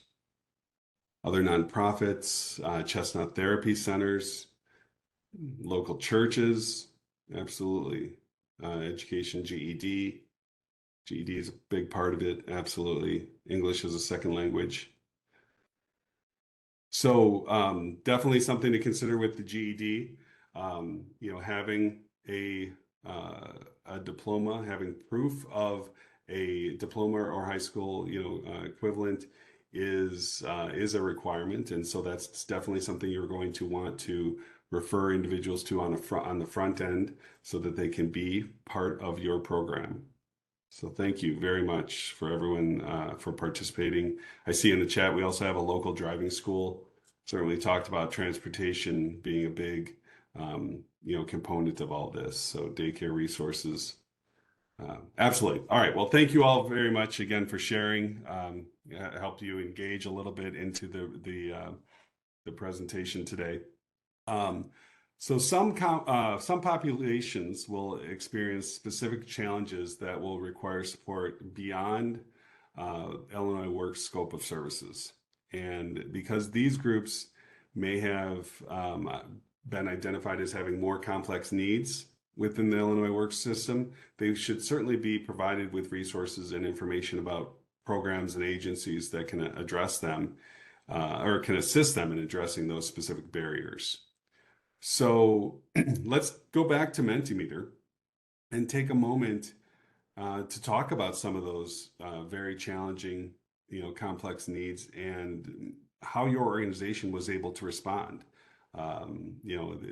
Sometimes there are very unique solutions to problems, and sometimes there are, very standard tried and true methods for assisting individuals with more involved needs. So let's see if we can share some ideas, some examples of participants that presented with complex needs and examples of how your organizations assisted them.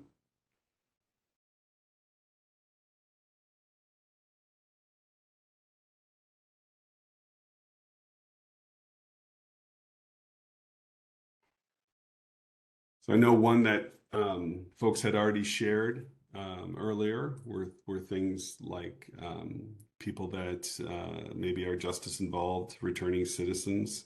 So feel free to share some of that information. I know you had some of you had listed that earlier, so please feel free to share that and talk about some of the referrals or ways in which you responded to those individuals to help them overcome some of the challenges they face, the social stigma, the financial instability.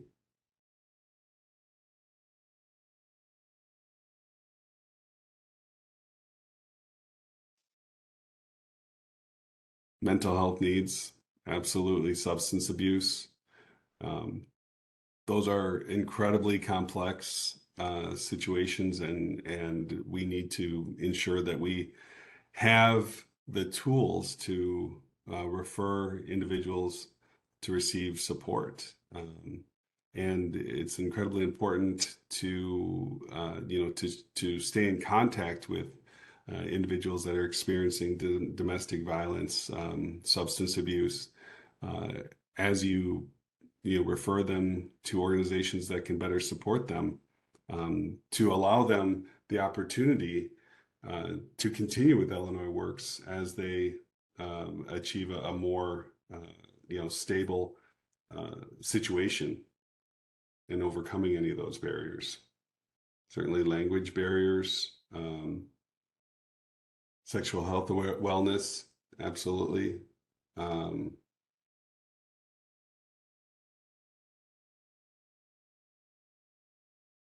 Okay, there's an example here of one of the participants that you're requiring to submit to random drug screenings. That is certainly something that all organizations can do. It's in the grantee manual that that drug screenings are something that that grantees need to be capable of, because it is a requirement for very many registered apprenticeship programs, the majority of registered apprenticeship programs.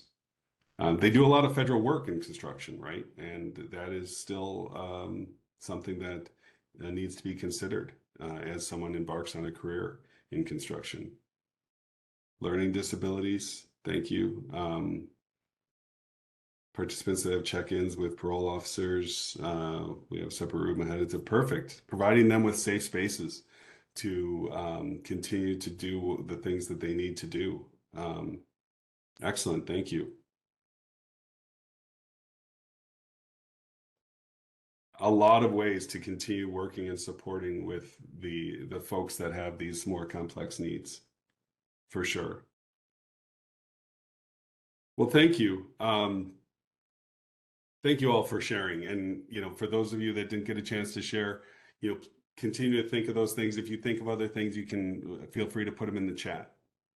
Again, I keep referencing the grantee manual. We have on table 14 in the grantee manual a discussion of some of these more complex needs and recommendations of other potential partners that your organization can refer the individuals, the populations that have these complex needs to. So Illinois Works views impactful wraparound services being central to the participant's success. That's why they're a requirement that you offer these wraparound services to the participants. But as we discussed earlier, these services are only impactful when they are what the participant needs in order to be successful. So please be sure that the Illinois Works reporting system wraparound service assessment is comprehensively completed with each participant. And your organization needs to ensure that they're cultivating a relationship with each of your participants and engaging in active listening in order to truly assess the participants' needs. We'll actually discuss active listening later in the program, but assessing needs is an ongoing process because participants' needs may change as they move throughout the program. We talked about the ability for participants to opt in and out of services throughout the tenure of their career. A good example is one participant may have started in a cohort mid-April and they didn't have childcare needs. Their child was in school. Now June has come around and the cohort is still running, and now they may have a challenge coming into class on Thursday from 9 a.m. to noon because now they have childcare needs. So they can opt into some of these services. It's important to keep in mind that although they can opt out, what that really means is in IWRS, there's the wraparound service goal. And underneath that goal are all of the services that they requested, either during the wraparound service assessment or later on. If they opt out of a service, those services cannot be deleted. Instead, they should be reviewed as evaluated and not required, right? And a case note should be entered that this service was offered to them, but it's no longer necessary. So please keep that in mind. All right, we are headed up into our break. So are there any questions before we move into a break period? Not seeing any in the chat. Okay. It is 11:34. We are going to go into a 10-minute break. So please be back at 11:44. All right. I hope everyone enjoyed your break. Got up, stretched a little bit. And I know we've had a lot of interactivity. We're going to do some more brainstorming. So I appreciate everyone being involved and sticking with us. We're going to move on now to student support services. As part of the training session, we're going to ensure by the end of this section that you'll be able to identify the location of student support services on that pre-apprenticeship life cycle, describe the role of student support services, determine the necessary support for your participant population, respond to student support alerts in IWRS, and ensure that we're complying with ADA requirements. So the pre-apprenticeship life cycle, as we're familiar with, we just saw a few slides ago, outlines the steps that participants take as they move through the program from the initial program outreach to the post-transition follow-up. Again, each stage is integral in preparing participants as they enroll in DOL registered apprenticeship programs. And student support services is step number 5 on the pre-apprenticeship life cycle. So student support services are supports that address academic needs. So unlike wraparound services, some of these supports may be mandatory based on their attendance or performance. Student support service coordinators are responsible for the academic needs of students, specifically the implementation of student support services, participant progress reports, action plans, monitoring attendance and academic performance, hosting makeup sessions, facilitating post-assessment retakes, coordinating tutoring services for participants. So please refer to Section 6, again, the participant wraparound services and student support services in the 2023 Grantee Manual for more information on the requirements outlined for student support service coordinators. And remember, as always, this is not necessarily your title, but it may be the role that you're fulfilling, the responsibilities of a student support services coordinator.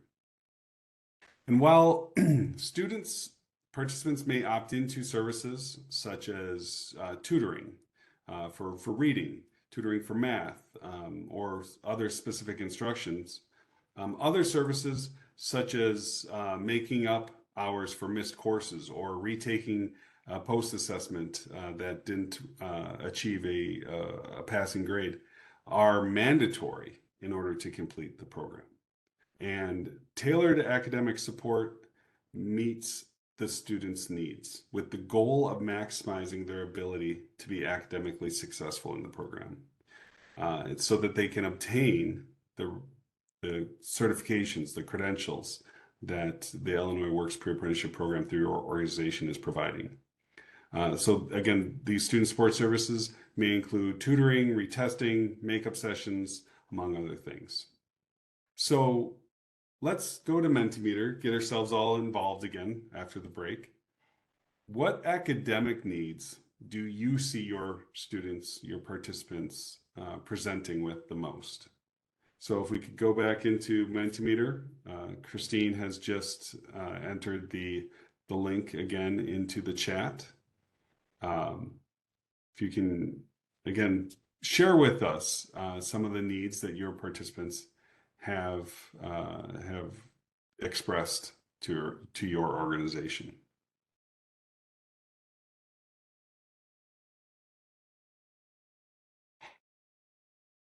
Not having a high school diploma. Again, that's a requirement for the program, so that should be a pre-program evaluation. It's certainly something that is a strong academic need, and having those organizations that we had talked about to assist with them obtaining their GED or high school equivalent is extremely important. Tutoring, math tutoring especially, right? Construction math, especially for adult learners, can be very challenging. If you've been out of school for some time, math can be intimidating for some folks. So it's definitely helpful to have some of that tutoring. Tech literacy, absolutely. ADHD support, for sure. Tutoring for STEM, right? Again, that goes back to some of the construction math, be one-on-one instructor support, that tutoring, reading tutoring. Again, it's definitely a challenge for those of us that have been out of a classroom for some time to go back into a classroom, and having that additional reading support, tutoring, math support technology support is crucial. So that's wonderful that you have been seeing this among your participants and reacting to it.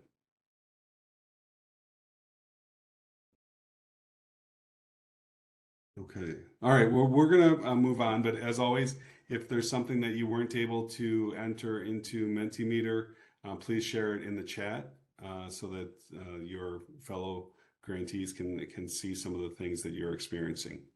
So thank you.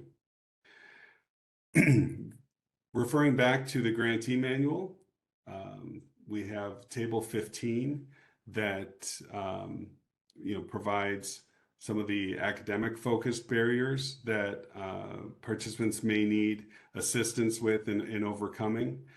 These are things such as low levels of computer skills, low levels of reading skills, math skills, literacy. These can all be supported through tutoring, as we just saw. Another barrier can be missed sessions, right? Absences. We'll talk about this in a moment, but sometimes those can be due to academic reasons or non-academic reasons. But it's important to have makeup sessions available so that that participant can achieve completion not only in that module but in the course overall. Because certainly a participant cannot complete the course if they have not achieved satisfactory attendance in even one of the modules. Missed post-assessments, we've talked about having makeup post-assessments available and times for participants to make up those assessments are extremely important. And then additional tutoring for difficult modules, right? Participants may experience difficulties with understanding certain content covered in some of the modules and have difficulty developing some of the required skills. So it's not always the math and the reading. Maybe it's power tools. Maybe it's the employability skills. And having additional tutoring by programming instructors is critical to assisting the participants. So let's talk about those tutoring best practices. Tutoring should not be viewed as a singular event, but rather coordinated, something that's coordinated over time to support the ongoing success of the participant, right? It should be a structured process. You should, in tutoring, create a plan for long-term engagement, and it should be able to be documented, including milestones, so that a participant and the instructor can see the progression, right? And move toward those goals. Resources should be provided to participants outside of the tutoring, right? There can be, again, this goes back to the self-sufficiency, right? There needs to be assistance in bringing the participant up to a level in which they can support themselves. And tutors should facilitate regular follow-up regarding the participant's progress. The role of the tutor is that they are a private instructor, right? But it definitely an instructor all the same. So the requirements for tutoring should be the same or very similar to that of the instructor giving the course. In fact, in the best case scenario, the instructor that is teaching the course would also be providing tutoring support. But it's not enough for a tutor to simply know the subject matter. According to the Indeed editorial team in 2021, effective tutors should model these 10 positive behaviors, right?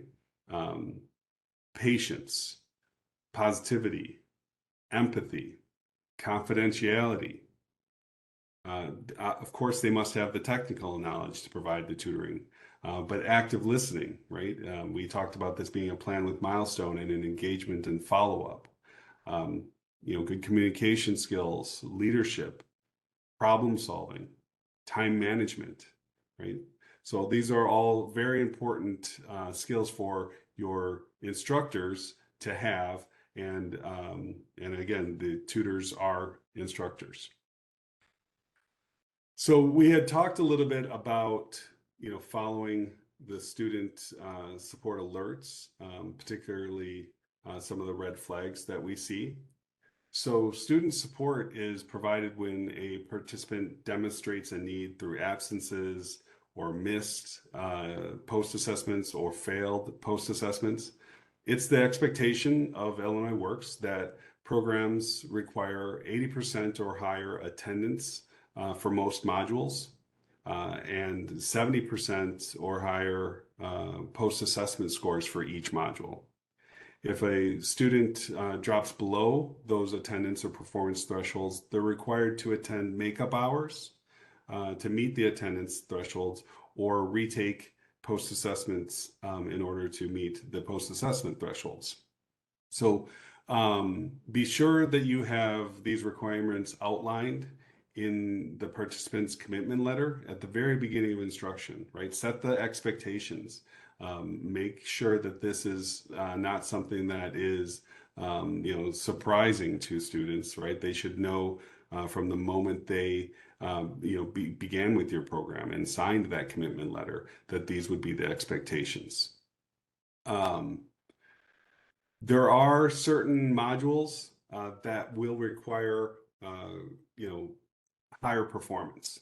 So something like OSHA 10 requires 100% attendance. So you have to make sure that students are accountable to those things and that they understand those expectations. But in general, we talk about an 80% threshold, but do know that there are some modules that may require 100% attendance.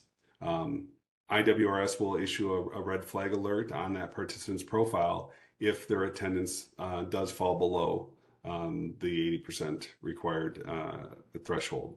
And similarly, IWRS will add a red flag alert if the participant score is below the 70% threshold on a post-assessment. So these will all be tracked in IWRS, and the red flags are removed as the system is updated and refreshed. And so it allows the student support service coordinator to monitor and the participant's progress and determine who is in need of continued support. A technical assistance session was provided on IWRS, and there are instructions for utilizing some of those reports and clearing those flags. And that session is available as a recording on the partner guide on the Illinois workNet website.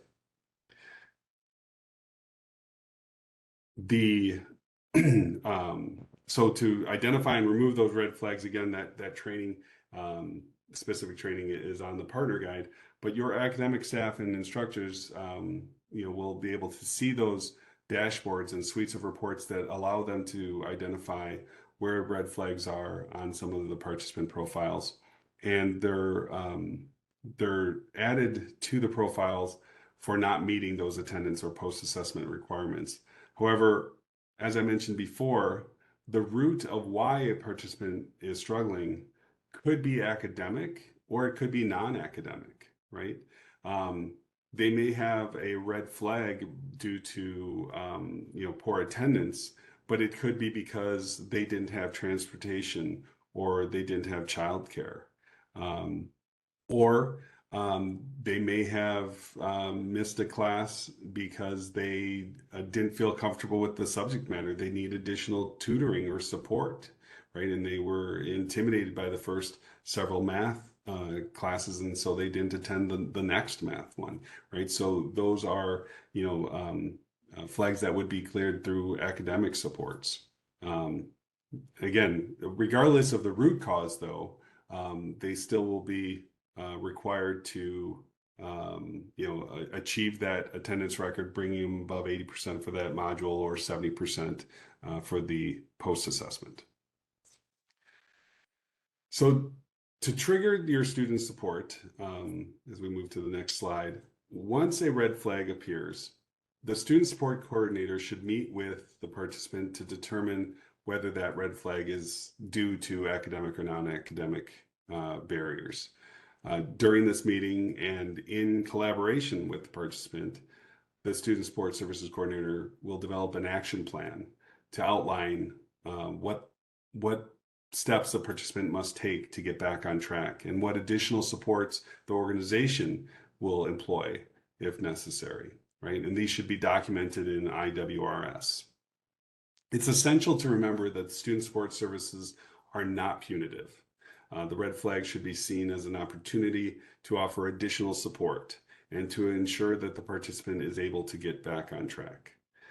These red flags should be seen as triggering a safety net rather than a red alert alerting you to impose a punishment that they have to come back for more class or something like that.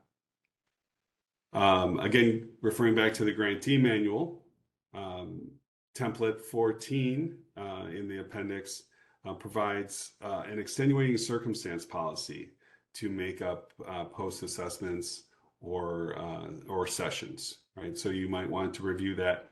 These are things that are, they're allowable, understandable excuses for why a person missed a post-assessment or why they missed attending a class. They still are required, of course, to make up for those things, to attend a makeup session. But it's helpful in understanding things that are outside of the participant's control, and they don't necessarily trigger warnings or initiate proceedings for potential dismissal. Template 15 provides the overall makeup session and post-assessment policy that you can share with or should share with your participants. Again, this is something that helps the participants understand what's required of them and allows you to engage with them on a partner level in order for them to obtain that self-sufficiency. So moving back to Mentimeter, what partnerships have you established to help provide student support services? So as we have seen, there are other areas that your organization may provide or may not be able to provide. So share with us maybe some of the ways in which you're providing academic supports to your students.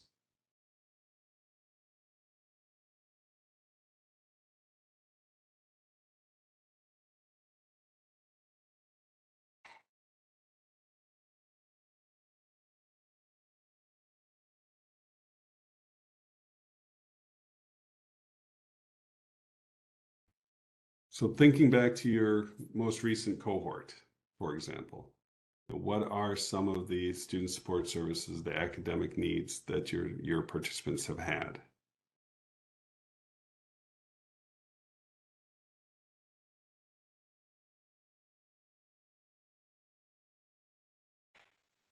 Tutoring, excellent. And again, it's such an important thing to understand that tutoring is a process, right? It's not just a one-time act of, oh, come in for an hour and we'll go over this, right? To have those the feedback loops and milestones, extremely important. Small group sessions, absolutely. I mean, if you think back to learning in high school, right? You'd have study sessions and meet with other folks to discuss the information and the preparing, for post-assessment practicums, things like that. Technology support, mentoring, Khan Academy, wonderful use of Khan Academy, right? To help people be more familiar with different topics. Math is always one of them, but they have others as well. Access to their computer lab before and after class. Wonderful. Career service support, right? That may fall more into the transition services, but it's definitely something that I would say also ties back into helping people understand why they're in that class, right? You certainly need to, keep people engaged in in what they're doing, and that's definitely one way to help them. One-on-one guidance support as needed, end of class conversations. That's phenomenal, right? It doesn't just have to end at the bell. So when a learner is engaged and wants to continue a conversation, having that capacity is a wonderful way to, maintain that interest. All right, well, thank you. We have another one, open door policy, come in with anything, not just class issues, right? So that's probably from someone who is filling some of those multiple roles, right? We said your title may not be wraparound support services coordinator or student services support coordinator. You may have a different role, but you may be filling those roles. So that allows you to engage with all of the needs of your participants. So that's phenomenal. All right, well, thank you very much. I see in the chat, Ashley pointing out that the career services can help with essential skills training for sure. Absolutely. Like I said, there could be challenges that the person has in some of the content that was provided, resume writing, right? It's not always just about math and reading. So thank you for pointing that out, Ashley. So the Americans with Disabilities Act, ADA, prohibits discrimination against people with disabilities in multiple areas. Some include employment, transportation, public accommodations, communications, and access to state and local government programs. So here we are, right? Illinois Works programs are ethically and legally responsible for adhering to administrative requirements according to the Americans with Disabilities Act. So pre-apprenticeship programs are responsible for their compliance with the ADA. As such, your program must have a designated ADA coordinator, provide public notice, have an established grievance policy, conduct self-evaluations of compliance with ADA, and develop a transition policy regarding accessibility if needed. So, these are all very important, responsibilities that, again, we're legally and ethically bound to. So, before we move on to the next section, does anyone have any questions about that compliance or any of the student support services that we have discussed over the last 20 or so minutes? Okay, I'm not seeing any in the chat. All right, so at this time, I will hand the microphone back to Christine, who will begin our next section. Christine? Awesome. Thank you, Dan. So we are headed into our sixth section here, where we're going to be talking about building rapport and connection.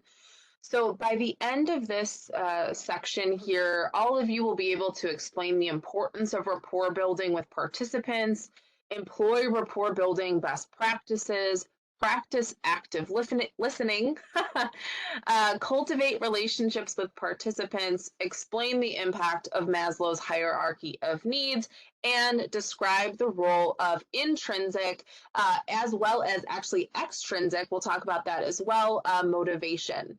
But we're going to start this section by jumping into another breakout room. And in this breakout room, I'm going to ask that each of you, again, please turn on your videos, please unmute yourselves and really participate in this conversation because we're going to ask that you each share a story about a participant or a client that you've had a positive impact on. And just try to get through as many stories as you can. We're going to give you 10 minutes. And just in the interest of kind of time for the overall session today, we're not going to have you share with the wider group. So just share kind of those stories with each other and try to kind of understand what positive impacts you have all had and share those experiences. So I'm going to go ahead and assign, put everyone into their rooms here. And here you go. Welcome back, everyone. I hope you all were able to share some stories with each other and really learn, kind of about the impact that you all have on participants. Now, the reason that we do this exercise is because storytelling is one of the best ways to begin building rapport with our participants. Rapport is the creation of a professional relationship that features mutual understanding and connection and results in trusting relationships. So, this is the goal of when we're trying to work with our participants. We want to start building that rapport really early on in the program. And it's an essential part of what fosters that belonging, inclusion, and collaboration amongst our participants and within our organizations. The one place that this rapport building can start is your intake meetings. So when they come in and start talking about their needs, now they're in a position where they're going to be coming into your program. You want to start building trust with them at that stage. Ideally before, but really when you're in that intake meeting, it's really one of the first times you're going to be with them one-on-one past that interview. So once they've been accepted. So you really want to start building that kind of trusting relationship at that time. So what are some kind of best practices that we can do to build rapport? So one of the top ones, and this is probably seems really simple, but remembering that participant's name. I know we've all been in situations where, we meet someone and then we see them later and they've forgotten our name. And there just seems to be kind of a sense of almost disconnection there. With our participants, we want to make sure we remember their names, especially if they go by, an alternate name. So their full name is Charles, but they prefer to be called Charlie. Whatever that might be, really kind of zoning in on what they would prefer to be called.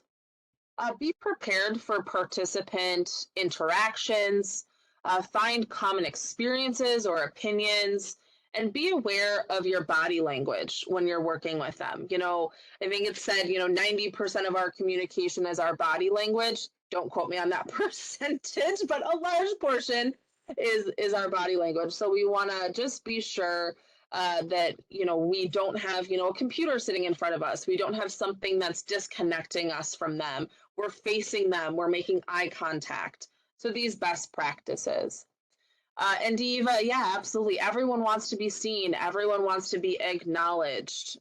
So absolutely. Another part of kind of rapport building is that active listening. Building rapport really requires us to be not only physically present, but mentally and emotionally present. So kind of touching on some examples of how we can be both mentally and emotionally present could be things like putting your electronics away. So not sitting on the phone while someone's talking with you, closing our laptops or turning away from monitors, verbally clarifying our understanding or paraphrasing or reframing what was heard. So if a participant says, I just really find it hard getting here, the bus takes a really long time. It's reframing back to them and saying, you know what, it sounds like there might be some issues around transportation. Is that something you want to explore setting up a service for? Here's what we have available if you're interested. So it's really making sure that we're kind of mirroring back to them so they know that we're listening and they know that we're not just hearing the exact words they're saying, but we also kind of catch the meaning behind them. Asking probing or open-ended questions, requesting clarification when we're unsure of a statement. So if at any time you ever think, I don't really know what they meant by that, or I'm not really sure how to answer that, just following up with a question can help them feel heard because you're not just then answering an incorrect question or addressing an incorrect statement when that's not what they meant. Being mindful of participants' verbal and nonverbal communication, and then summarizing what you heard and agreeing upon your next steps for your next meeting. So just really making sure they know you've caught everything that's been talked about and here's the plan moving forward.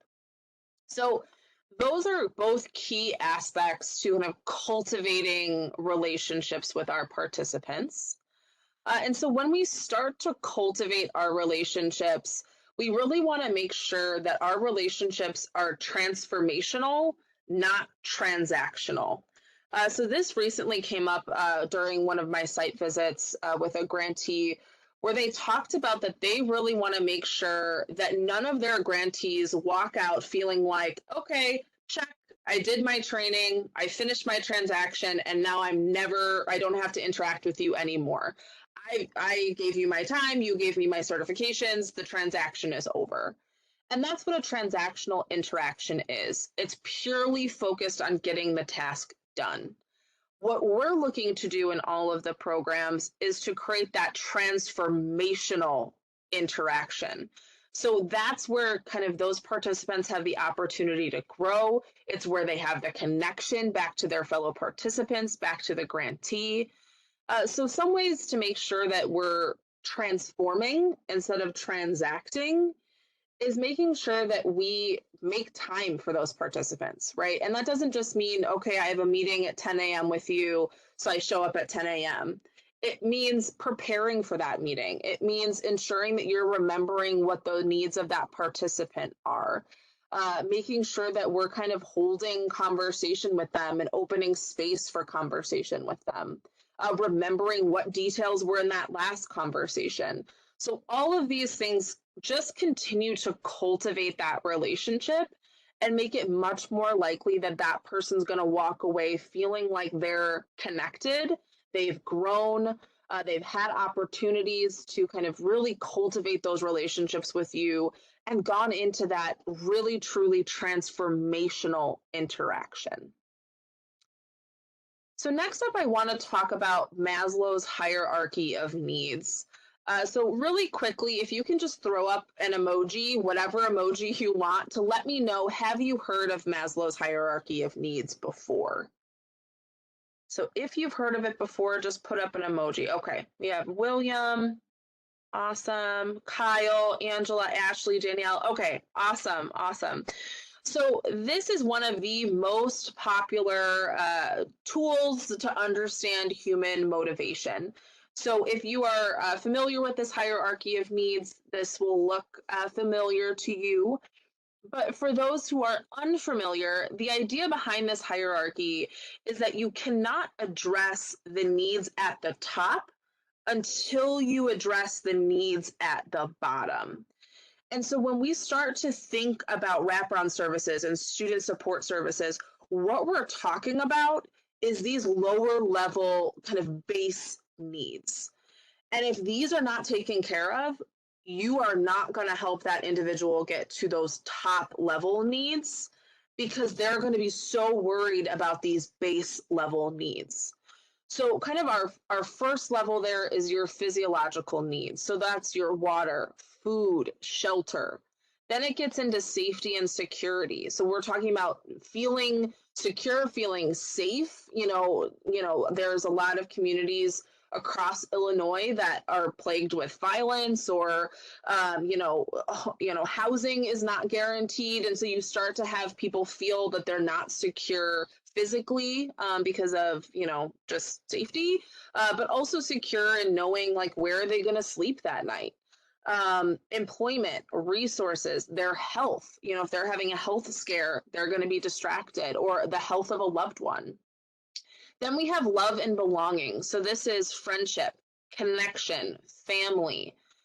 Then you have self-esteem, which is where they start to have this respect, recognition, strength, freedom. That's where all of that comes from. And then our final level is self-actualization. So this is when someone has all of their needs met,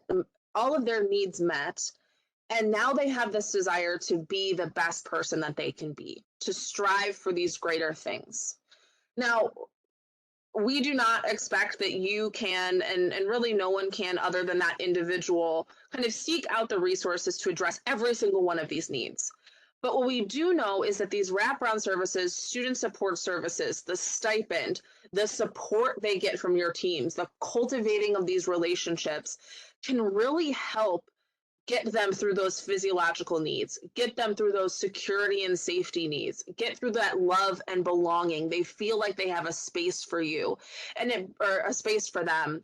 And it starts to bring them into this self-esteem space where they start to feel confident, where they have respect for themselves and for others, where they have this recognition and this strength and this freedom, something that they can access internally and display externally because they're not worried about all of these kind of base needs. So that I really like this tool to kind of think about when we're doing these wraparound and student support services. What we're doing is helping them walk up this ladder and get to kind of their higher level selves, where they can then see that success and kind of move on. So we kind of just walked through addressing our base needs. And I think it's just really important to kind of continue to put yourself in that space. You know, I think we've all been in a situation where at some point, even, you know, big or small, we haven't had something that we really need to have. So whether it's, you know, we forgot our wallet at home, or, you know what, like maybe we just aren't making the bills this month. You know, maybe our car breaks down, you know, big and small. I think every single person on this call has had a moment where they think, oh my gosh, you know, I'm not going to be able to fulfill one of these base needs. And I believe every single one of us has experienced not being able to focus on anything other than that, not being able to get beyond that base need. And so it's important to remember when we're talking with our participants that if those base needs are not cared for, it's going to be so much harder for them to access the training that we're giving them. It's going to be so much harder for them to succeed in this space. And that's why, you know, every single person in this room, the work that you do is so essential, because without you, these participants are not accessing that instruction. They're not accessing that next step. So just really always keep that in mind when you're thinking through kind of the impact that you make on the people that you serve. So next up, I want to talk about kind of intrinsic versus extrinsic motivation. So many of you might already be familiar with kind of the difference between these, but just very quickly, I want to walk through each of them. So intrinsic motivation is that drive that comes from within us. So it's what kind of allows us to achieve self-sufficiency. It's what allows us to kind of keep going. It's what allows us to kind of build the communities that we can build. It probably has led all of you to the jobs that you're in. There is this internal drive that we have to help others, to build up others, to amplify the voices of others. And that comes from this kind of internal, long-staying motivation. Now, the extrinsic motivation, that's your external motivators. So when we start to think about things like the carrot versus stick analogy, right? So if you're going to give someone a reward, if you're going to give them a consequence, these extrinsic motivators, while they can be effective, are also short term. So there's a point at which those run out, right? There's the person's gotten their reward, they've kind of moved on, they don't place value on it, they're not moved by the consequence. And why I want to talk about these is because when we're connecting with our participants, we really want to connect them back to that intrinsic motivation. You know, it's great to talk about, you know, the money that you'll make when you leave the organization because you're going to go into registered apprenticeship program, or you know, these kind of like external aspects of you're going to have more funds, you're going to be able to do this, you're going to be able to do that. But ultimately, we want to connect them back to what does this really mean? And for some of them, that might be, I can take care of my family.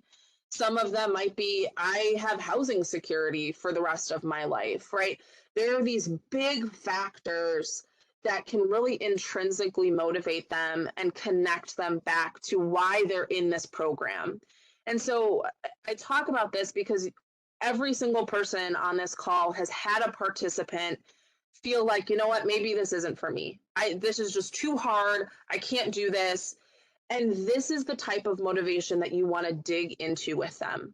You want to remind them why they're here. You want to ask them what's motivating you. What brought you into this door? You know, you're the one who got up, put your shoes on, and walked in. So what brought you here? And connecting them back to that can often help if they're starting to have like confidence slips or starting to feel like they're not really sure they can succeed. Connecting them back to that kind of big why can help them succeed and also really build that relationship with them. So I'm about to jump into our very last section. I know we are over time. If you can still hang out, please do. If you have to drop off, I totally understand. But are there any questions about that last section that we just went through? Okay, I'm not seeing any in the chat. So this next section, we're going to be briefly touching on developing partnerships. We've woven partnerships throughout our session today, but in this section, we're going to describe the role of partnerships, list potential partners, and explain how an MOU formalizes a partnership. So once you've all identified your target audience, I think you're all at that, past that stage now, but once you've really identified that target audience, their needs, and you've assessed your program's capabilities with respect to what services can be offered, it's time to really start to consider those partnerships. So partnerships allow you to comprehensively respond to a wraparound service or a student support service beyond the reach of your organization. So partners can create bridges that allow you to comprehensively respond to the needs of your pre-apprenticeship program participants. Your grant agreement requires partnerships, as you have all seen. On the screen here is a list of possible partners that you can look to. Many of you are on this call. One that I really want to call your attention to that is actually not on this list is looking at your other grantees. So that might not be a formal partnership, but it could be something that's a referral network. It could be something that, you know, you're starting to partner with them more informally. We do have some grantees who partner formally if one is really skilled in one area and one is really skilled in another. But these are all different individuals or organizations that you might want to look at if you're considering some partnerships. So now formal partnerships. So formal partnerships are typically with other organizations. And in that, you're going to want to secure some sort of written agreement. Often it is through a memorandum of understanding or an MOU. There are some less formal partnerships, as I just discussed, like referral networks. Those can still be extremely strong and valuable. So don't discount those. You don't need to just have formal partnerships, but both are important. You want to have kind of those written agreements as well as those informal agreements.